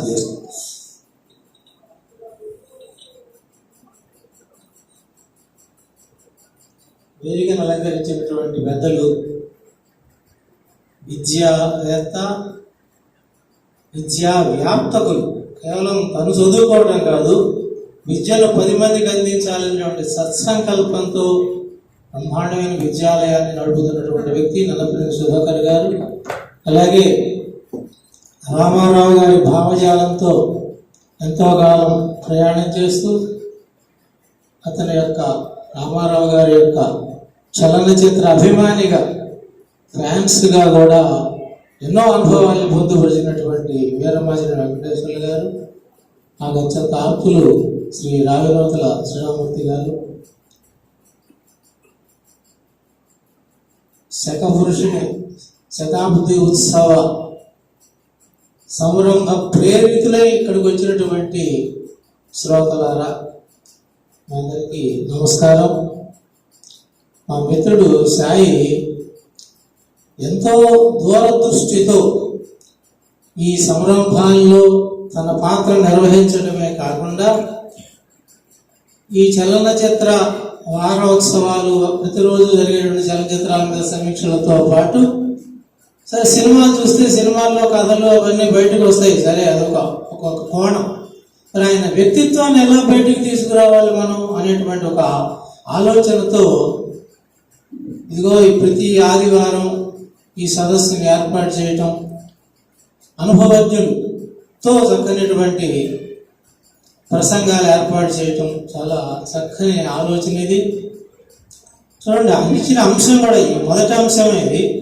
35 సంవత్సరాలు మద్రాసులో తెలుగు వారికి, తెలుగు రాష్ట్రానికి దూరంగా ఉన్నటువంటి వ్యక్తి ఒక్కసారిగా ఆంధ్ర రాష్ట్రంలో ఇంత అభిమానాన్ని ఎలా చూరగొన్నాడు, ఆయన ఇంత అఖండమైనటువంటి విజయాన్ని ఆయనకి ఎలా చేకూర్చారు అనేటువంటి అంశాన్ని ఎన్నిక చేయటంలో కూడా చాలా ఆలోచనని ఆయన ఇందులో పొందుపరిచినట్టుగా నాకు అనిపిస్తూ ఉంది. ఆ అంశంలో చూడండి, గమ్మత్తుగా ఇక్కడ రాజకీయ అంశం లేదు. ఇక్కడ ఇవాళ దాంట్లో రాజకీయ అంశం కాదు ప్రధానం, కానీ దాన్ని సరసమని అడవాల్సిందే. ఇది కూడా ఆ అంశం అలాంటిది. కొంచెం దాన్ని ప్రస్తావించుకుంటూ దాన్ని టచ్ చేసుకుంటూ వెళ్ళక తప్పదు. ఇప్పుడు అనుభవజ్ఞులు చెప్పినటువంటి ప్రసంగాల్లో కూడా మనం చూసాం. సరే, ఆయన జన్మస్థలి, విద్యాభ్యాసం ఇవన్నీ మనకి తెలిసిన అంశాలు. ఇప్పుడు వారు కూడా కొన్ని ప్రస్తావించారు. మనవాడుగా మన తెలుగు రాష్ట్రంలో పుట్టినటువంటి వ్యక్తి, చదువుకున్నటువంటి వ్యక్తి, విద్యావంతుడు, చిన్నతనంలోనే నటనాభిలాష కలవాడు, వేదికలు ఎక్కినవాడు, కవి సమ్రాట్ విశ్వనాథ సత్యనారాయణ గారు లాంటి ఉత్తండులైనటువంటి గురువుల దగ్గర విద్యాభ్యాసం నేర్చుకున్నవాడు. ఎక్కడికి పోతాయి బీజాలైనా? ఎన్ని రోజులు ఆయన విశ్వనాథ సత్యనారాయణ గారి తరగతి గదిలో కూర్చుని ఎన్ని కావ్యాలు విన్నాడో ఈ మహానుభావుడు. ఎక్కడికి పోతుందండి ఆ నాలెడ్జ్ అంతా? మరి గుంటూరు ఏసీ కాలేజీలో ఎటువంటి లెక్చరర్లు ఉండేవాడు, వాళ్ళ దగ్గర ఆయన చదువుకున్నటువంటి వాడు. సహజంగా వాళ్ళ వెనకటి కుటుంబంలో కూడా చిన్నతనంలోనే ఆయన భాగవత కథలు, రామాయణ కథలు, పద్యాలు నేర్చుకున్నట్టుగా ఆయన జీవితాన్ని మనం కొంచెం తరచి చూస్తే తెలుస్తూ ఉంటుంది. బాల్యంలోనే ఆయనకు బీజాలు పడ్డాయి. పౌరాణిక గాథల మీద ఆయన ఒక రకమైనటువంటి ఆసక్తి కలిగింది. సరే, ఆయన ఆసక్తితో, అదృష్టంతో ఏదో రకంగా ఆయన సినిమా రంగ ప్రవేశం జరిగింది. మన సాయి సినిమా రంగంలోకి వెళ్తాడని తెనాలి వాడు ఎవరన్నా ఎప్పుడన్నా ఊహించారా? సినిమా రంగంలో ఇంత స్థానాన్ని సంపాదించుకోగలమని తెనాలి వాళ్ళు ఎప్పుడన్నా అనుకున్నారా? మరి మన ముందు చక్కగా తిరిగాడినటువంటి వ్యక్తి. ఇక్కడ చూసాం అతని ప్రతిభ నాటక రంగంలో, వేదికల మీద అతని నటన, అతని దర్శకత్వం, అతని మాటల రచన, పాశిల్యం అంతా చూసాం. ఇక్కడ అతని యొక్క కార్య నిర్వహణ కూడా గమనించాం ఇక్కడ మన కొన్ని సంవత్సరాల ద్వారా. కానీ దానికంటే భిన్నమైనటువంటి స్థానంలో ఇవాళ ఉండి తెనాలి యొక్క ఘనతని ఆయన నిలబెట్టాడు. తెనాలికి ఆ రకమైనటువంటి ప్రోత్సాహాన్ని కూడా అందిస్తున్నాడు, జన్మభూమి మర్చిపోకుండా. అలాగే రామారావు గారు కూడా ఎవరు ఊహించుండరు. ఆ ఊరు వాళ్ళు, వాళ్ళ బంధువులు, వాళ్ళ కుటుంబీకులు నిజంగా రామారావు ఇంత గొప్పవాడు అవుతాడని ఎవరు అనుకుని ఉండరు. కానీ అయ్యాడు. సరే, పరిశ్రమకు వెళ్ళారు.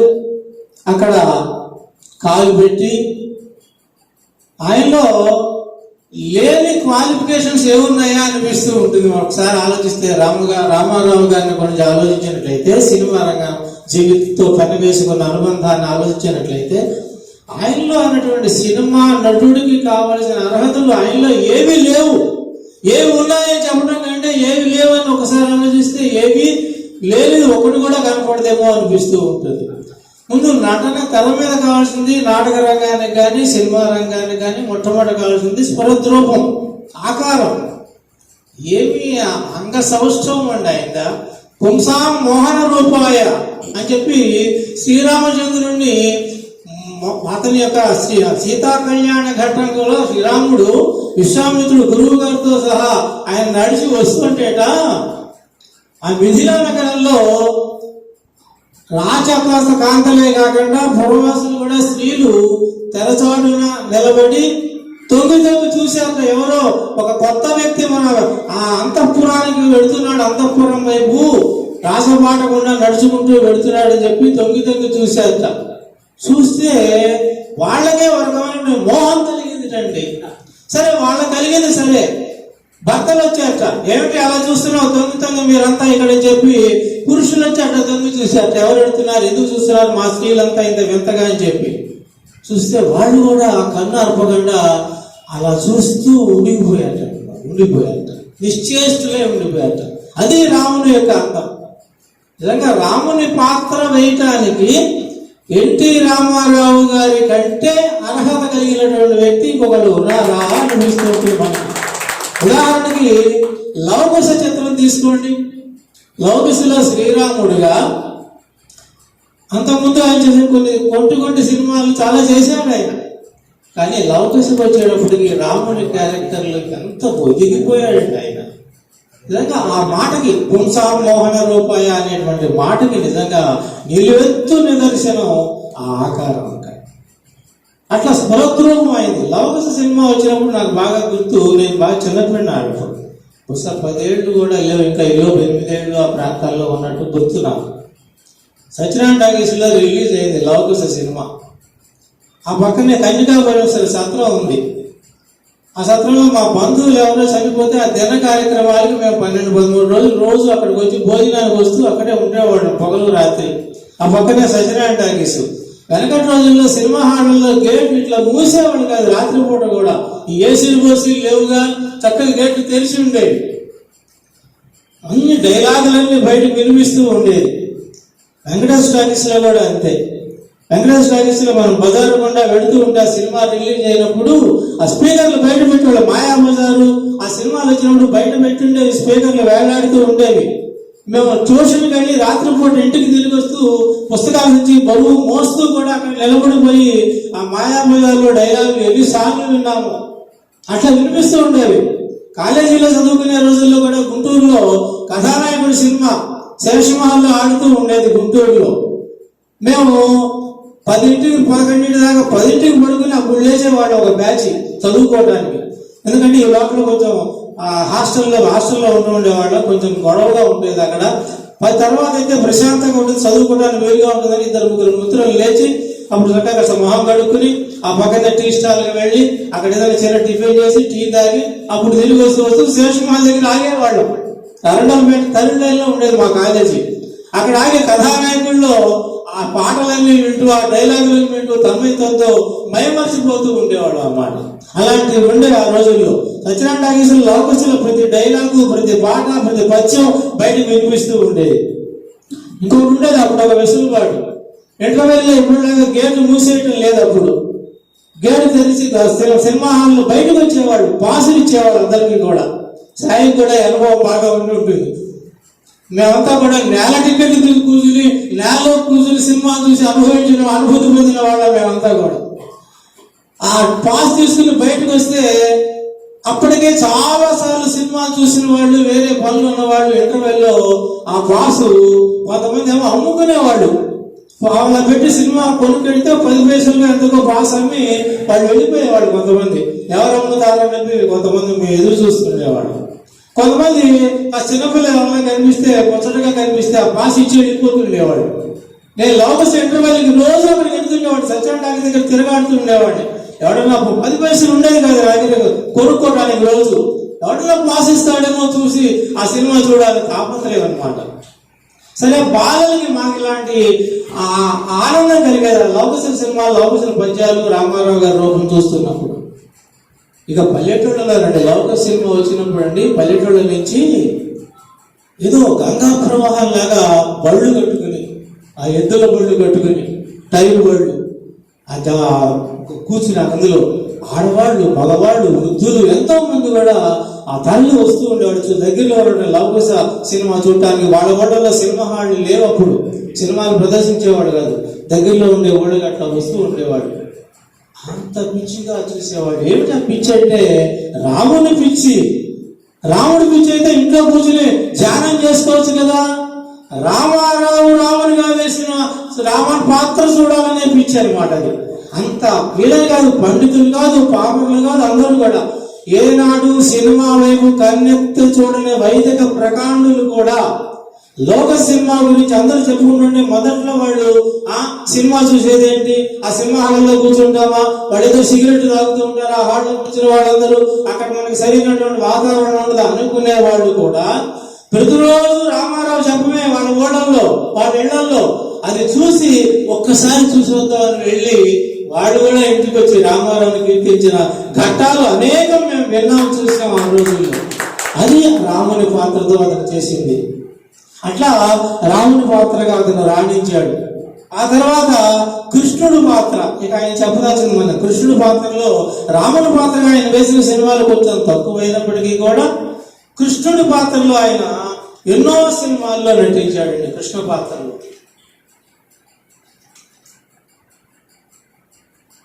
ఒక్కసారి ఆ సినిమాలు గుర్తు చేసుకున్నాం, మనకి తెలిసినవైనా కూడా.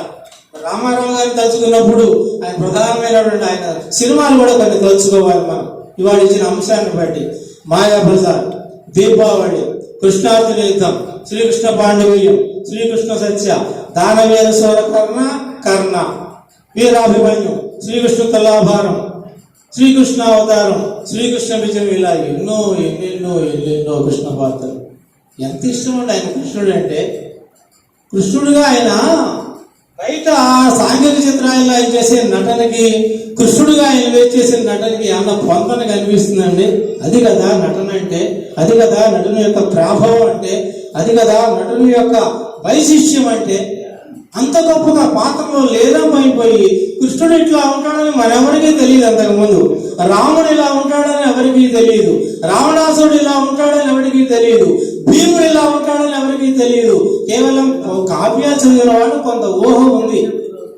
మహాకవులు వర్ణించారు కాబట్టి, భీముని స్వరూపాన్ని వర్ణించారు కాబట్టి, రాముని స్వరూపాన్ని వర్ణించారు కాబట్టి చదువుకున్న వాళ్ళకి కొంత ఊహ ఉంది. కానీ చదువుకునే వాళ్ళకి ఆ రోజుల్లో పల్లెటూళ్ళ దగ్గర నుంచి చాలా ఓడల్లో గోడల మీద శ్రీకృష్ణుడు, దీపావళిలో శ్రీకృష్ణుడు బొమ్మ క్యాలెండర్లు వేలాడుతూ ఉండేవి. నేను చూశాను నా చిన్నప్పుడు. కొంతమంది పెద్దవాళ్ళు నిద్ర లేవగానే దీపావళి చిత్రంలో ఉన్నటువంటి శ్రీకృష్ణుడి క్యాలెండర్కి దండం పెట్టుకోవడం నేను చూశానండి. నిజంగా రామారావే కృష్ణుడని భావించకపోతే దండం ఎందుకు పెడతారు? ప్రమాణం చేశాడంటే చప్పట్లు కొట్టేది వేరు, నమస్కారం ఎందుకు చేస్తారండి? అంత గొప్పగా ఆయన శ్రీకృష్ణుడి వేషంలో రాణించాడు. నటన సూత్రధారి మొరారి అంటానికి నిలువెత్తు రూపము ఆ రూపం, అది స్ఫురద్రూపం ఆయనకి. సరే, రూపం ఉంది సరే నటుడిగా, మరి వాచకం ఎక్కడి నుంచి చేస్తాం? అందరూ వాళ్ళు మనం చూస్తున్నాం సినిమాల్లో అందరికీ డబ్బింగ్. ఎవరి గొంతు వాళ్ళు ప్రజెంట్ చేసుకునే అవకాశం లేదు కదా, ఎవరో వచ్చి చెప్పాల్సిందే కదా వాళ్ళ గొంతు. కానీ ఆ రోజు పరిస్థితులు అది కాదు. నటుడు తన వాచకాన్ని తనే వినిపించి నిరూపించుకోవాల్సినటువంటి రోజులవి. అలాంటి రోజుల్లో రామారావు ఎంత చక్కని వాచకం అండి అయింది, ఎంత స్పష్టమైన వాచకం అండి, ఎంత దీర్ఘ సమాసం. అనేక సినిమాలు చూసాం మనం, దీర్ఘ సమాసాలైన సింగిల్ టేక్ లో, మన సాయి భాషలో చెప్పాలంటే సింగిల్ టేక్ లో లాగించినటువంటి సందర్భాలు అనేవి ఉన్నాయి. పైగా పట్టుదల గల మనిషి. సీతారామ కళ్యాణ సినిమాలో ఆయన దశకంఠుడిగా ఆ 10 తలలు మోస్తూ వేసినటువంటి సన్నివేశాలు ఉన్నాయి. దానికి 10 తలలు చేశారట. మామూలుగా ఆయన ఒప్పుకునేవాడు కాదు, ఏదో అట్టముక్కలు పెడదాం అంటే ఆయన ఒప్పుకునేవాడు కాదు. కొంచెం వాస్తవానికి దగ్గరగా కనపడాలని చెప్పి ఆయన ప్రత్యేకం ఆ బొమ్మల్ని బరువు గల బొమ్మలు, అంటే నిజమైన బరువు తల మీద ఉంటే ఎటువంటి ఫీలింగ్, కదలికలు కవళికలు ముఖంలో కనిపించాలో అవి కనిపించాలని ఆయన తాపత్రయపడేవాడు. గద కూడా అంతే, ఆయన గదని, ఆయన బరువు గల గదని ఆయన తయారు చేసుకునేవాడు సినిమాల్లో. గదా సంబంధించిన భీముడు, రావణాసురుడు ఇటువంటి వేషాలు వేసేటప్పుడు ఆయన గదని ఆయనే ప్రత్యేకం స్టూడియోకి తీసుకెళ్లేవారట. ఆయన గదని ఆ పక్కన ఉన్న బాయ్స్ స్టూడియోలో అందించాలంటే వాడు కొంచెం 2-3 పట్టుకుని ఆయనకు అందించాల్సి వచ్చేదిట. ఈయన ఒక్కడే భుజాన్ని పెట్టుకుంటూ ఉండేవాట. అంటే ఆయన కిరీటం ఎత్తే బరువే చాలా కిలోలతో ఉండేదిట. స్వయంగా తయారు చేయించుకున్న కిరీటం, బరువు గల కిరీటాలు కూడా అవలీలగా ఆయన తల మీద పెట్టుకుని గంటలు ఆయన షూటింగ్ లో పాల్గొనేవాట. ఆ దశకంఠుడు పాత్ర ధరించినప్పుడు ఆ బరువైనటువంటి తలలు అక్కడ పెట్టుకున్నప్పుడు ఆయన ఆ వేషం షూటింగ్ తీసుకుంటున్నప్పుడు కనీసం 10 గంటలు పట్టిందండి. ఆ షూటింగ్ సమయానికి 10 గంటలు విశ్రాంతి లేకుండా 10 గంటలు కూడా బరువును మోస్తూ ఆయన చేశాడు. అంటే పాత్రలో అతని యొక్క నిమగ్నత, ఏకాగ్రత ఆయన చూపించేవారు అన్నమాట. అట్లాగే అంత మంచి వాచకం కూడా ఉంది. తర్వాత ఆయనకి ఒక పాత్ర చేయటం కాదు, ఆ పాత్రలు చేయడంలో ఒక రకమైనటువంటి నిబద్ధత చూపించేవారు. శ్రీకృష్ణ పాండవీయ చిత్రంలో ఆయన కృష్ణుడిగా, దుర్యోధనుడిగా 2 పాత్రలు ధరించారు. ఆ రోజులు చెప్పుకుంటూ ఉండేవారు. శ్రీకృష్ణ పాత్ర చేసిన నాళ్ళు ఆయన ఒక పూట భోజనం చేశారటండి. ఆయన మామూలుగా అయితే 2 పూటలు బ్రహ్మాండంగా భోజనం చేయగల తిండి పుష్టి ఉంది, ఆసక్తి ఉంది ఆయనకి. కానీ కృష్ణ పాత్ర చేసిన నాళ్ళు కూడా ఒక పూట మాత్రమే భోజనం చేస్తూ కృష్ణుడి మీద నా పవిత్ర భావాన్ని ఆయన మనసులో దాచుకుని ఆ పాత్ర చేశారటండి. ఆయన దుర్యోధనుడు పాత్ర చేసిన నాళ్ళు సిగరెట్ తాగలేదుటండి. ఆయన మామూలుగా సిగరెట్ తాగుతుండే, ఆ చుట్ట కూడా ఉంది. చిన్నప్పుడే ఆయనకు అలవాటు. ఆయన పొగాకు వ్యాపారం చేశారు కొన్నాళ్ళు. రామారావు గారి చరిత్రలో కొన్నాళ్ళు పొగాకు వ్యాపారం కూడా చేశారట. అప్పుడు కొంచెం చుట్ట తాగడానికి అలవాటు అయిన తర్వాత ఈ గాత్ర శుద్ధి కోసం కూడా ఆయన చుట్ట తాగుతూ ఉండేవాట. ఆ దుర్యోధనుడు పాత్ర చేసిన నాళ్ళు సిగరెట్ పొగ త్రాగకుండా కూడా ఆయన అంత నియమబద్ధంగా ఉండేవాట. అంటే ఆయనకి ఆ పాత్ర చేయడం మీద అంత ఆరాధన తత్వం ఉందన్నమాట. అటువంటి వ్యక్తి మద్రాసులో అనేక సంవత్సరాలు ఉన్నారు. ఆయన మద్రాసులో ఉన్ననాళ్ళు, ఆ సినిమా చేసిన నాళ్ళు ఆయనకి రాజకీయ ఆసక్తి ఉన్నట్టుగా మనకి ఎక్కడా తెలియదు. మద్రాసు సినిమా పరిశ్రమకి, రాజకీయ రంగానికి అవినాభావ సంబంధం ఉంది.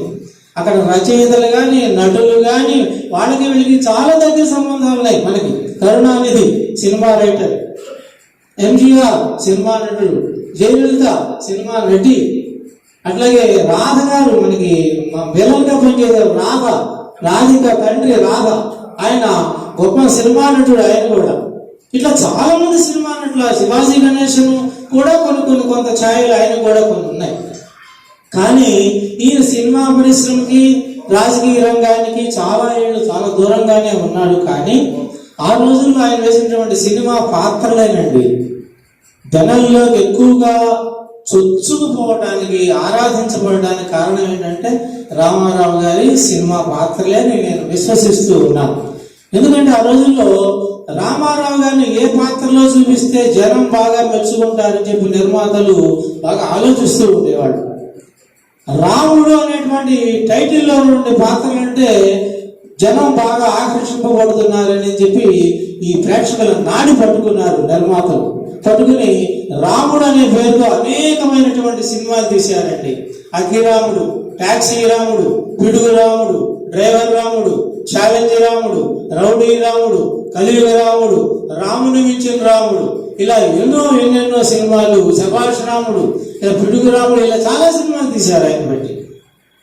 అంటే ఏంటి, ఆయనలో హీరోయిజాన్ని చూడటానికి ప్రజలు అంత ఇష్టపడుతున్నారు. పోనీ వేసే క్యారెక్టర్లో కథలు ఏంటంటే అన్ని ప్రజా సమస్యలేనండి. ఏ సినిమా అయినా తీసుకోండి, ప్రజా సమస్యలు, పేదరికాన్ని ఉద్ధరించడం, లేకపోతే అన్యాయం జరగటం, అన్యాయాన్ని ఎదురు తిరగటం, పల్లెటూళ్ళలో పరిస్థితులు, పంచాయతీ పరిస్థితులు, రాజకీయ వ్యవస్థ, వాటిని ఎదుర్కోవటం, ప్రజల పక్షాన్ని నిలబడటం, ఇవే కదండి ఆయన సినిమా కథలన్నీ. రైతుల సమస్యలు, నిజంగా రైతు పాత్రలో ఎంత బాగుండేవాడు, ఏ పాత్రకి బాగుంటాడండి ఆయన. కొంతమంది కొన్ని పాత్రలోనే బాగుంటారు. నాగేశ్వరరావు వాడి అన్నాడు స్వయంగా, నేను అన్ని పాత్రలకి పనికి రాను. రామారావు పనికిరాని పాత్ర అంటూ ఏదీ లేదన్నాడు. అసలు రామారావు పనికిరాని పాత్ర అసలు మనం సృష్టించలేమన్నాడు ఆయన. అది ఆయన నిరూపించుకున్నారు కూడా. రైతు పాత్రలో ఆయన పంచగట్టి తలపాగా చుట్టి మరి ఆ హాఫ్ షర్ట్లు వేసుకుని ఆ పొలం గట్లో నడుస్తుంటే, ఆ నాటుతుంటే కుప్ప కొడుతుంటే, మరి ఆ వరిమళ్ళలో తిరుగుతూ ఉంటే, ఆ హీరోయిన్తో కలిసి సరదాగా పాటలు పాడుతూ ఉంటే, ఆ కొడవలు పట్టుకుంటూ ఉంటే, ఆ ఫైటింగ్లు చేస్తుంటే, పొలాల్లో పడి ఫైటింగ్లు చేస్తూ ఉంటే ఎంత అందంగా కనిపించేవాడు ఆ రైతుగా ఆయన. కన్యాశుల్కం సినిమాలో చూడండి, ఆయన ఎంత బాగుంటాడు. కన్యాశుల్కంలో ఆ పాత్రలో చూడండి, రైతు పాత్రలోనే ఉన్నా కూడా చక్కగా ఎంత అందంగా కనిపిస్తాడు ఆయన. గిరీష్ అట్లాగే వరకట్నం చెప్తున్నాను. కన్యాశుల్కం కాదు, వరకట్నంలో రామారావు పాత్ర అనుకుని లోపల చెప్తాను. అట్లాగే కన్యాశుల్కం గుర్తు చేశారు సాయి గారు. కన్యాశుల్కంలో గిరీశం, కన్యాశుల్కం నాటకాన్ని సినిమా తీయటమే పెద్ద సాహసం ఆ రోజుల్లో. ఎందుకంటే స్టేజీల మీద కన్యాశుల్కం పండించే రోజులు అది. దానికి విరుద్ధంగా అంత దాదాపు తెల్లవారులు ఆడేటువంటి కన్యాశుల్కం నాటకాన్ని, గురజాడ వారి నాటకాన్ని సినిమాగా ఒక 3 గంటల్లో కుదించడమే గొప్ప సాహసం. అందులో గిరీశం పాత్రకు చాలా ప్రత్యేకత ఉంది. దాన్ని ఈ సినిమాలో మన రామారావు గారు చూపించటం, దాంట్లో చాలా గమ్మత్తైనటువంటి పాత్ర. ఆ డైలాగ్ మాడ్యులేషన్ కాదు, అంతా కూడా ఎంత బాగా పండించారని గిరీశంగా ఆయన. అట్లాగే అలా ప్రతి సినిమా కూడా ఆయన సినిమా ద్వారా జనాలకి దగ్గరయ్యారు. అట్లాగే తన క్రమశిక్షణ, ఇందాక మన వాళ్ళు చెప్పారు పెద్దలందరూ కూడా, తెల్లారుసాం బ్రాహ్మీ ముహూర్తంలో లేవటం. ఏదైనా సినిమా స్క్రిప్ట్ డిస్కస్ చేయాలి, అందుకని చదువుతున్నా మాట్లాడాలి, చర్చించాలన్నా కూడా ఆయన తెల్లారుసామునే రమ్మనేవారట. ఆ రోజుల్లో రచయితలు భయపడుతూ ఉండేవారట. రామారావు గారితో కథ చర్చించాలంటే మన పని అయిపోయిందిరా బాబు, తెల్లారుసాముని పిలుస్తారు, ఆయన ఏ 3:00 రమ్మంటారు, మనం 5 నిమిషాల్లో ఆలస్యంగా వెళ్ళినా ఆయన అప్పటికే లేచి కూర్చుని రెడీగా కూర్చుంటారని చెప్పి. అట్లాగే సినిమా షూటింగ్కి ఆయన షూటింగ్ ఉన్న రోజు చాలా ముందుగా వచ్చేవాడు, ప్రతి వాడు చాలా ముందుగా వచ్చేవాడు. ఆలస్యం అంటే ఆయనకి గెట్టని విషయం. అసలు క్రమశిక్షణ అంటే అంత గొప్పగా ఉండేది. ఇంత నిర్దిష్టమైనటువంటి అంశాలతో ఆయన ఉన్నారు. ప్రజలకి మేలు చేయాలని తపన పడ్డారు.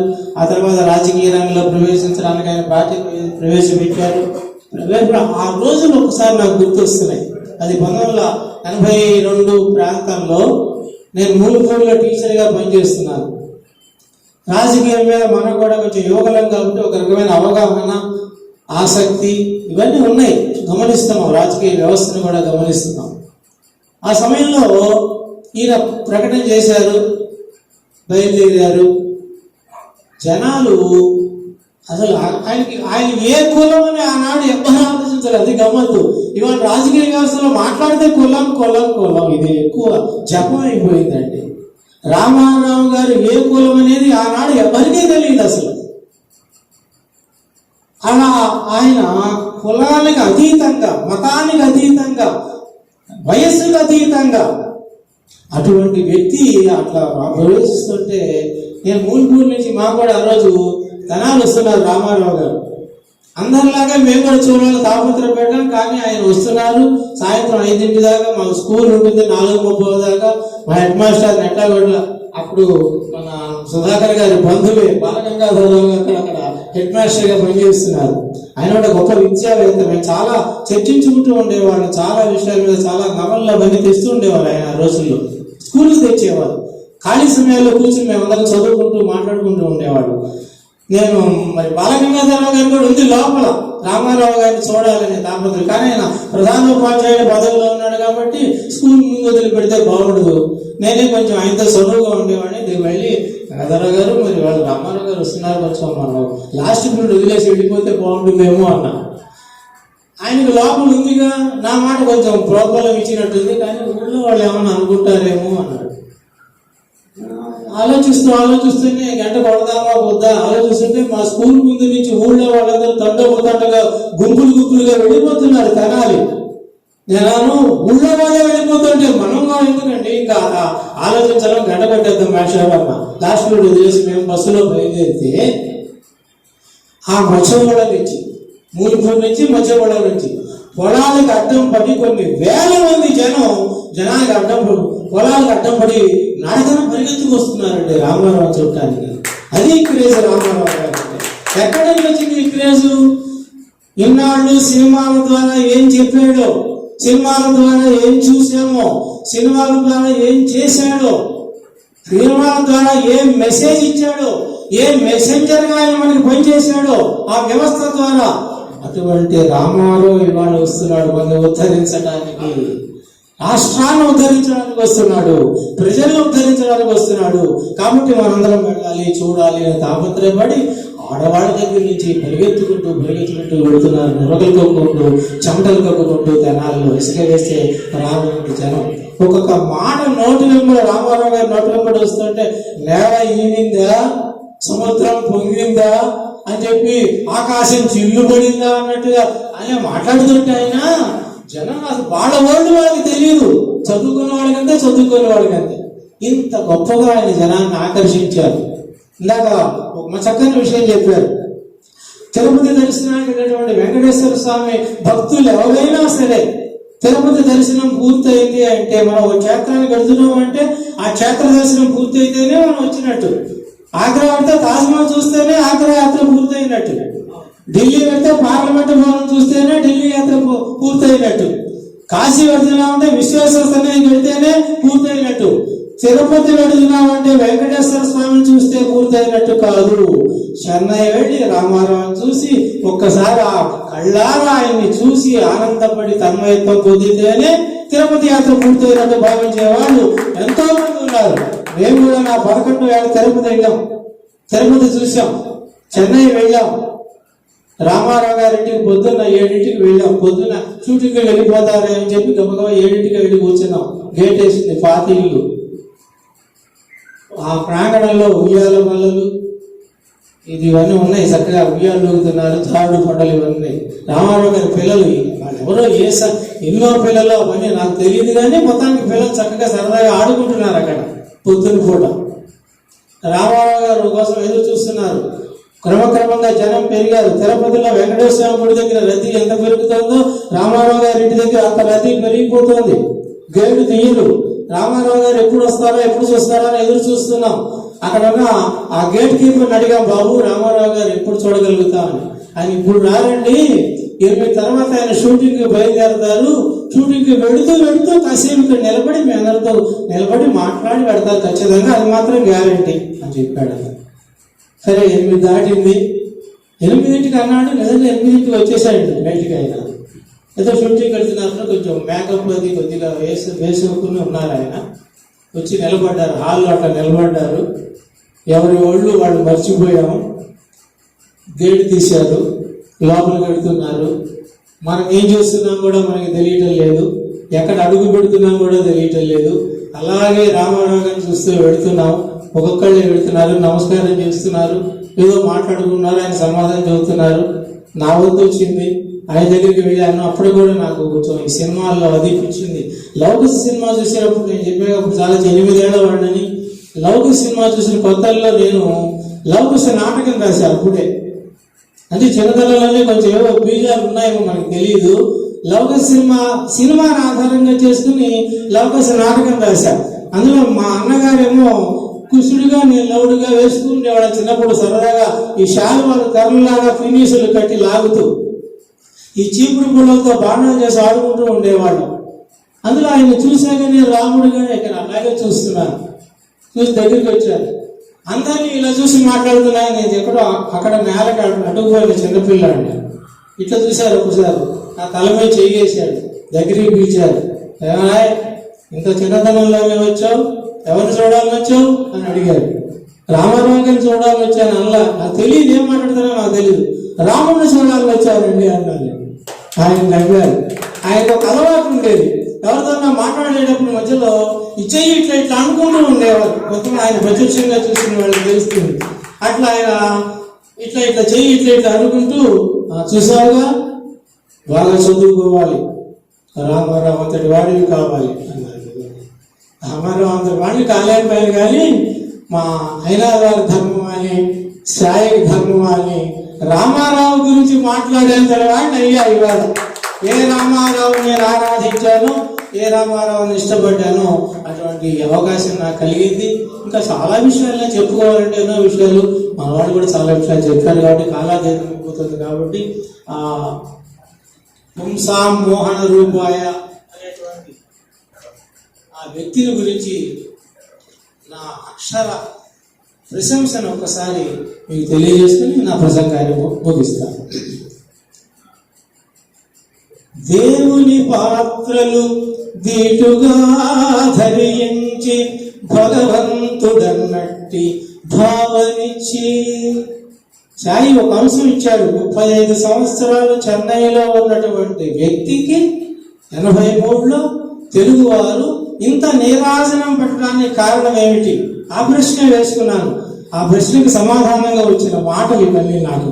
ఎందుకు ఆయనకి ఇంత నీరాజనం పట్టుంటారు తెలుగువారు అంటే, దేవుని పాత్రలు దీటుగా ధరించి భగవంతుడన్నట్టి భావనిచ్చి నాయక పాత్రల నటునిగా నటన ప్రదర్శించి నాయకుడితడను నమ్మికిచ్చి, ఇతను మన నాయకుడు, మన ఉద్ధరించేవాడనే నమ్మకం కలగకపోతే ఇంత నీరాజన ఎందుకు పడతారు? ఆపద సమయాల ఆదుకొను క్రియుల ఆంధ్రుల మరి ఆదరించి, రాయలసీమ కరువు సమయం, దివిసీమ ఉప్పెన సమయం, అగ్ని బాధితులు పాకిస్తాన్ ఆ యుద్ధ సమయం, చైనా యుద్ధ సమయాల్లో ఎన్నిసార్లు జోలి పెట్టి మన వాళ్ళ కోసం మనకి సహాయం చేయాలని చెప్పి ఆయన చెన్నై నుంచి కదిలొచ్చి అక్కడ దండుని కదిలింపు చేసుకొచ్చి ఆయన ఎన్ని సహాయాలు, ఎన్ని విరాళాలు ఇచ్చాడండి. దేశ రక్షణ నిధి మొట్టమొదటిసారిగా ఏర్పాటు చేసింది ఆయన పేరుతో. అట్లాగే సహాయ నిధి, ముఖ్యమంత్రి సహాయ నిధి ఏర్పాటు చేసింది కూడా ఆయనే ఆ రోజుల్లోనే.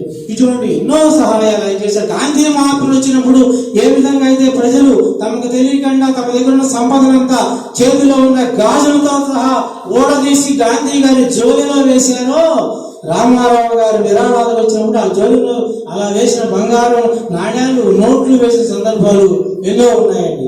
ఆపద సమయాల ఆదుకొను క్రియల ఆంధ్రుల మరి ఆదరించి ఆత్మాభిమానమున్ అడుగంటి పోనీక తెలుగు జాతికి విశ్వ వెలుగునిచ్చి పార్టీని స్థాపించి ప్రభావమును పెంచి కొంగొత్త పథకాలు కొమ్మరించి, రాజకీయ అంశాలు ప్రస్తావనకు వచ్చినప్పుడు ఆయన ప్రవేశపెట్టిన పథకాలన్నీ కూడా వరుసగా మనం చెప్పుకోవడానికి అనేక పథకాలు ఆయన ప్రవేశపెట్టాడు. తనకు మదరాసు ఆనాడు స్థానమైన, తనకు మదరాసు ఆనాడు స్థానమైన తెలుగు జాతికి నారాజ్య తేజమాయే.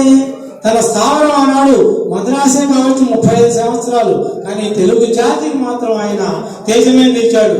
చేతలతో తాను మనులకు చేరువాయే, ఎవడు కాదన్న నిజమిది ఎంటి ఓడే, ఎవడు కాదన్న నిజమిది ఎంటి ఓడే, అప్పుడు ఎప్పుడు ఆంధ్రుల అన్నవాడే, అప్పుడు ఎప్పుడు ఆంధ్రుల అన్నవాడే.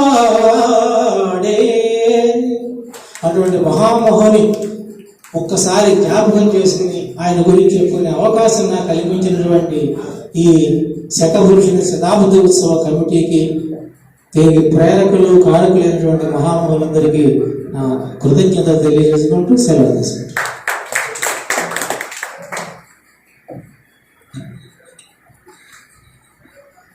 ముప్పై 4 నిమిషాలు అది సుదీర్ఘమైనటువంటి ప్రసంగం. విశేషం ఏంటంటే సుధాకర్ గారు చెప్పినటువంటి అంశాలని క్రోడీకరించారు.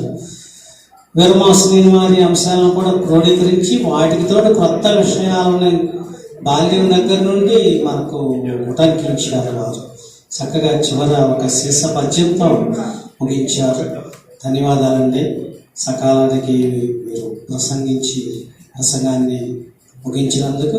ఇప్పుడు సత్కార గ్రహీతకు మనం సత్కారం చేసుకొని, స్థానిక కళాకారుల్లో భాగంగా సత్కార గ్రహీతకు సత్కారం చేసుకొని, ఆ తర్వాత వక్తలను కూడా మనం సత్కరించుకునేటటువంటి ఆనవాయితీ ఉంది. దాని ప్రకారం ఈ నలుగురికి కూడా సత్కారాలు.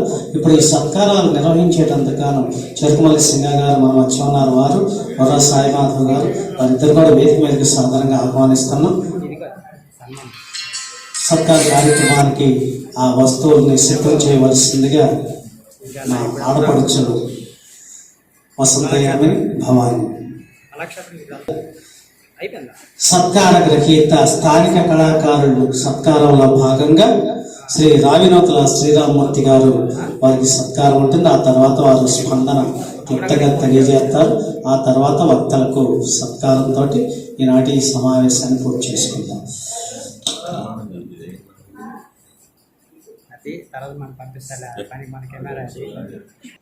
డాక్టర్ సాయిమాధవ్ గారు సత్కరిస్తున్నారు. అట్లాగే చెరుకుమల్లి సింగారావు గారు పుష్పమాలతో సత్కరిస్తున్నారు. ఇక జ్ఞాపికను అందించవలసిందిగా సాయి గారు జ్ఞాపికని అందించండి.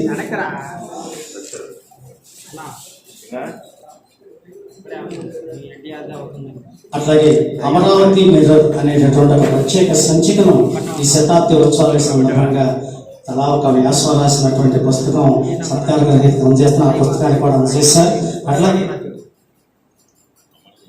నవరసాత్మక నటవేరి నందమూరి అనేటటువంటి నేను సంకలనం చేసినటువంటి 302 చిత్రాల మీద ఒక శతకం, అది కూడా సత్కార గ్రహీతగా ప్రతిసారి అందజేయడం జరుగుతుంది. వారికి పుర సాయిమాధవ్ గారు అందజేస్తారు. ఇప్పుడు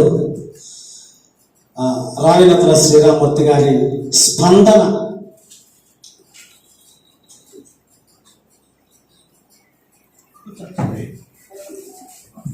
సభకు నమస్కారం. నందమూరి రామ నిన్ను మరువగలమా, నందమూరి రామ నిన్ను మరువగలమా, విశ్వవిఖ్యాతుడవు నట సార్వభౌముడవు, శత జయంతి వర్ధనాల నీకిదేదోగాను.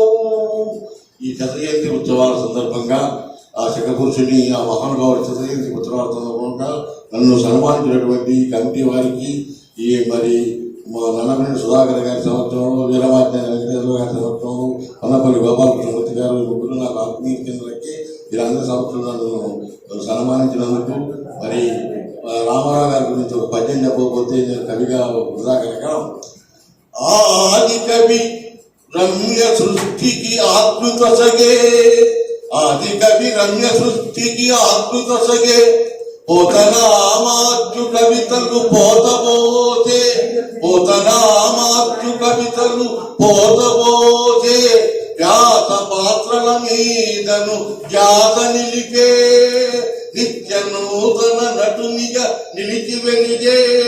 లోహారెడ్డి రామారావు ఇప్పటికే కాదు.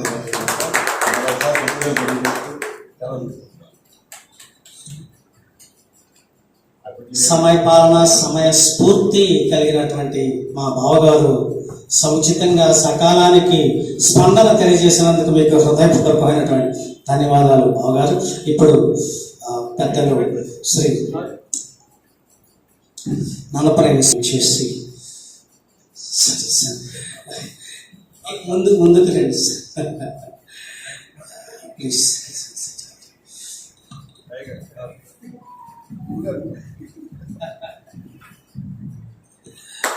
విశేషం ఏంటంటే బొర్రా సాయిమాధవ్ గారు విఎస్ఆర్ కాలేజీలో చదువుకున్నప్పుడు సుధాకర్ గారికి శిష్యుడు. అందుకే ఈరోజు సార్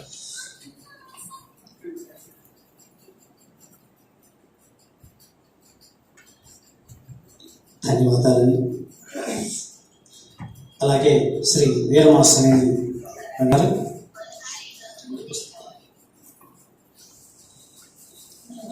ఫ్రెండ్స్ మీరు ముందుకు రండి సార్ ప్లీజ్. శాలువా, జ్ఞాపిక, అమరావతి మిర్రర్,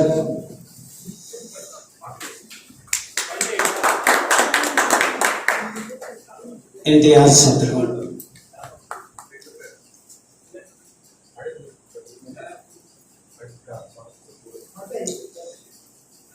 తదుపరి శ్రీ పన్నపల్లి గోపాలకృష్ణమూర్తి గారికి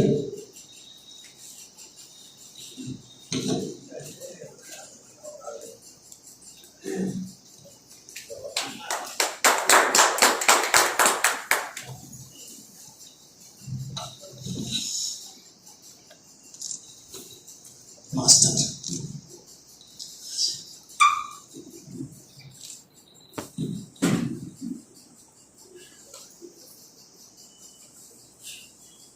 తదుపరి వచ్చే శనివారం ఆదివారం అంశాలు ఇప్పుడే నాకు సాయిమాధవ్ గారు అందజేశారు. వీటిని ఎక్కువగా రేపు విస్తృతంగా ప్రచారం చేసి ఎక్కువ మంది వచ్చేటందుకు ఇప్పుడే వాటిని ముందుగానే మీకు అందిస్తున్నాం. దయచేసి మీ మిత్రులకు, మీ బంధువులకు, మీ ఇరుగు పొరుగు వారికి కూడా తెలియజేసి తీసుకొస్తారన్న ఆశతోటి వాటిని ఇప్పుడే ప్రకటిస్తున్నాం. వచ్చే శనివారం నాటికి మరొక అంశం, ఆయన అంటే ఎన్టీఆర్ గారు చేసినటువంటి రాజకీయాల మీద, పరిపాలన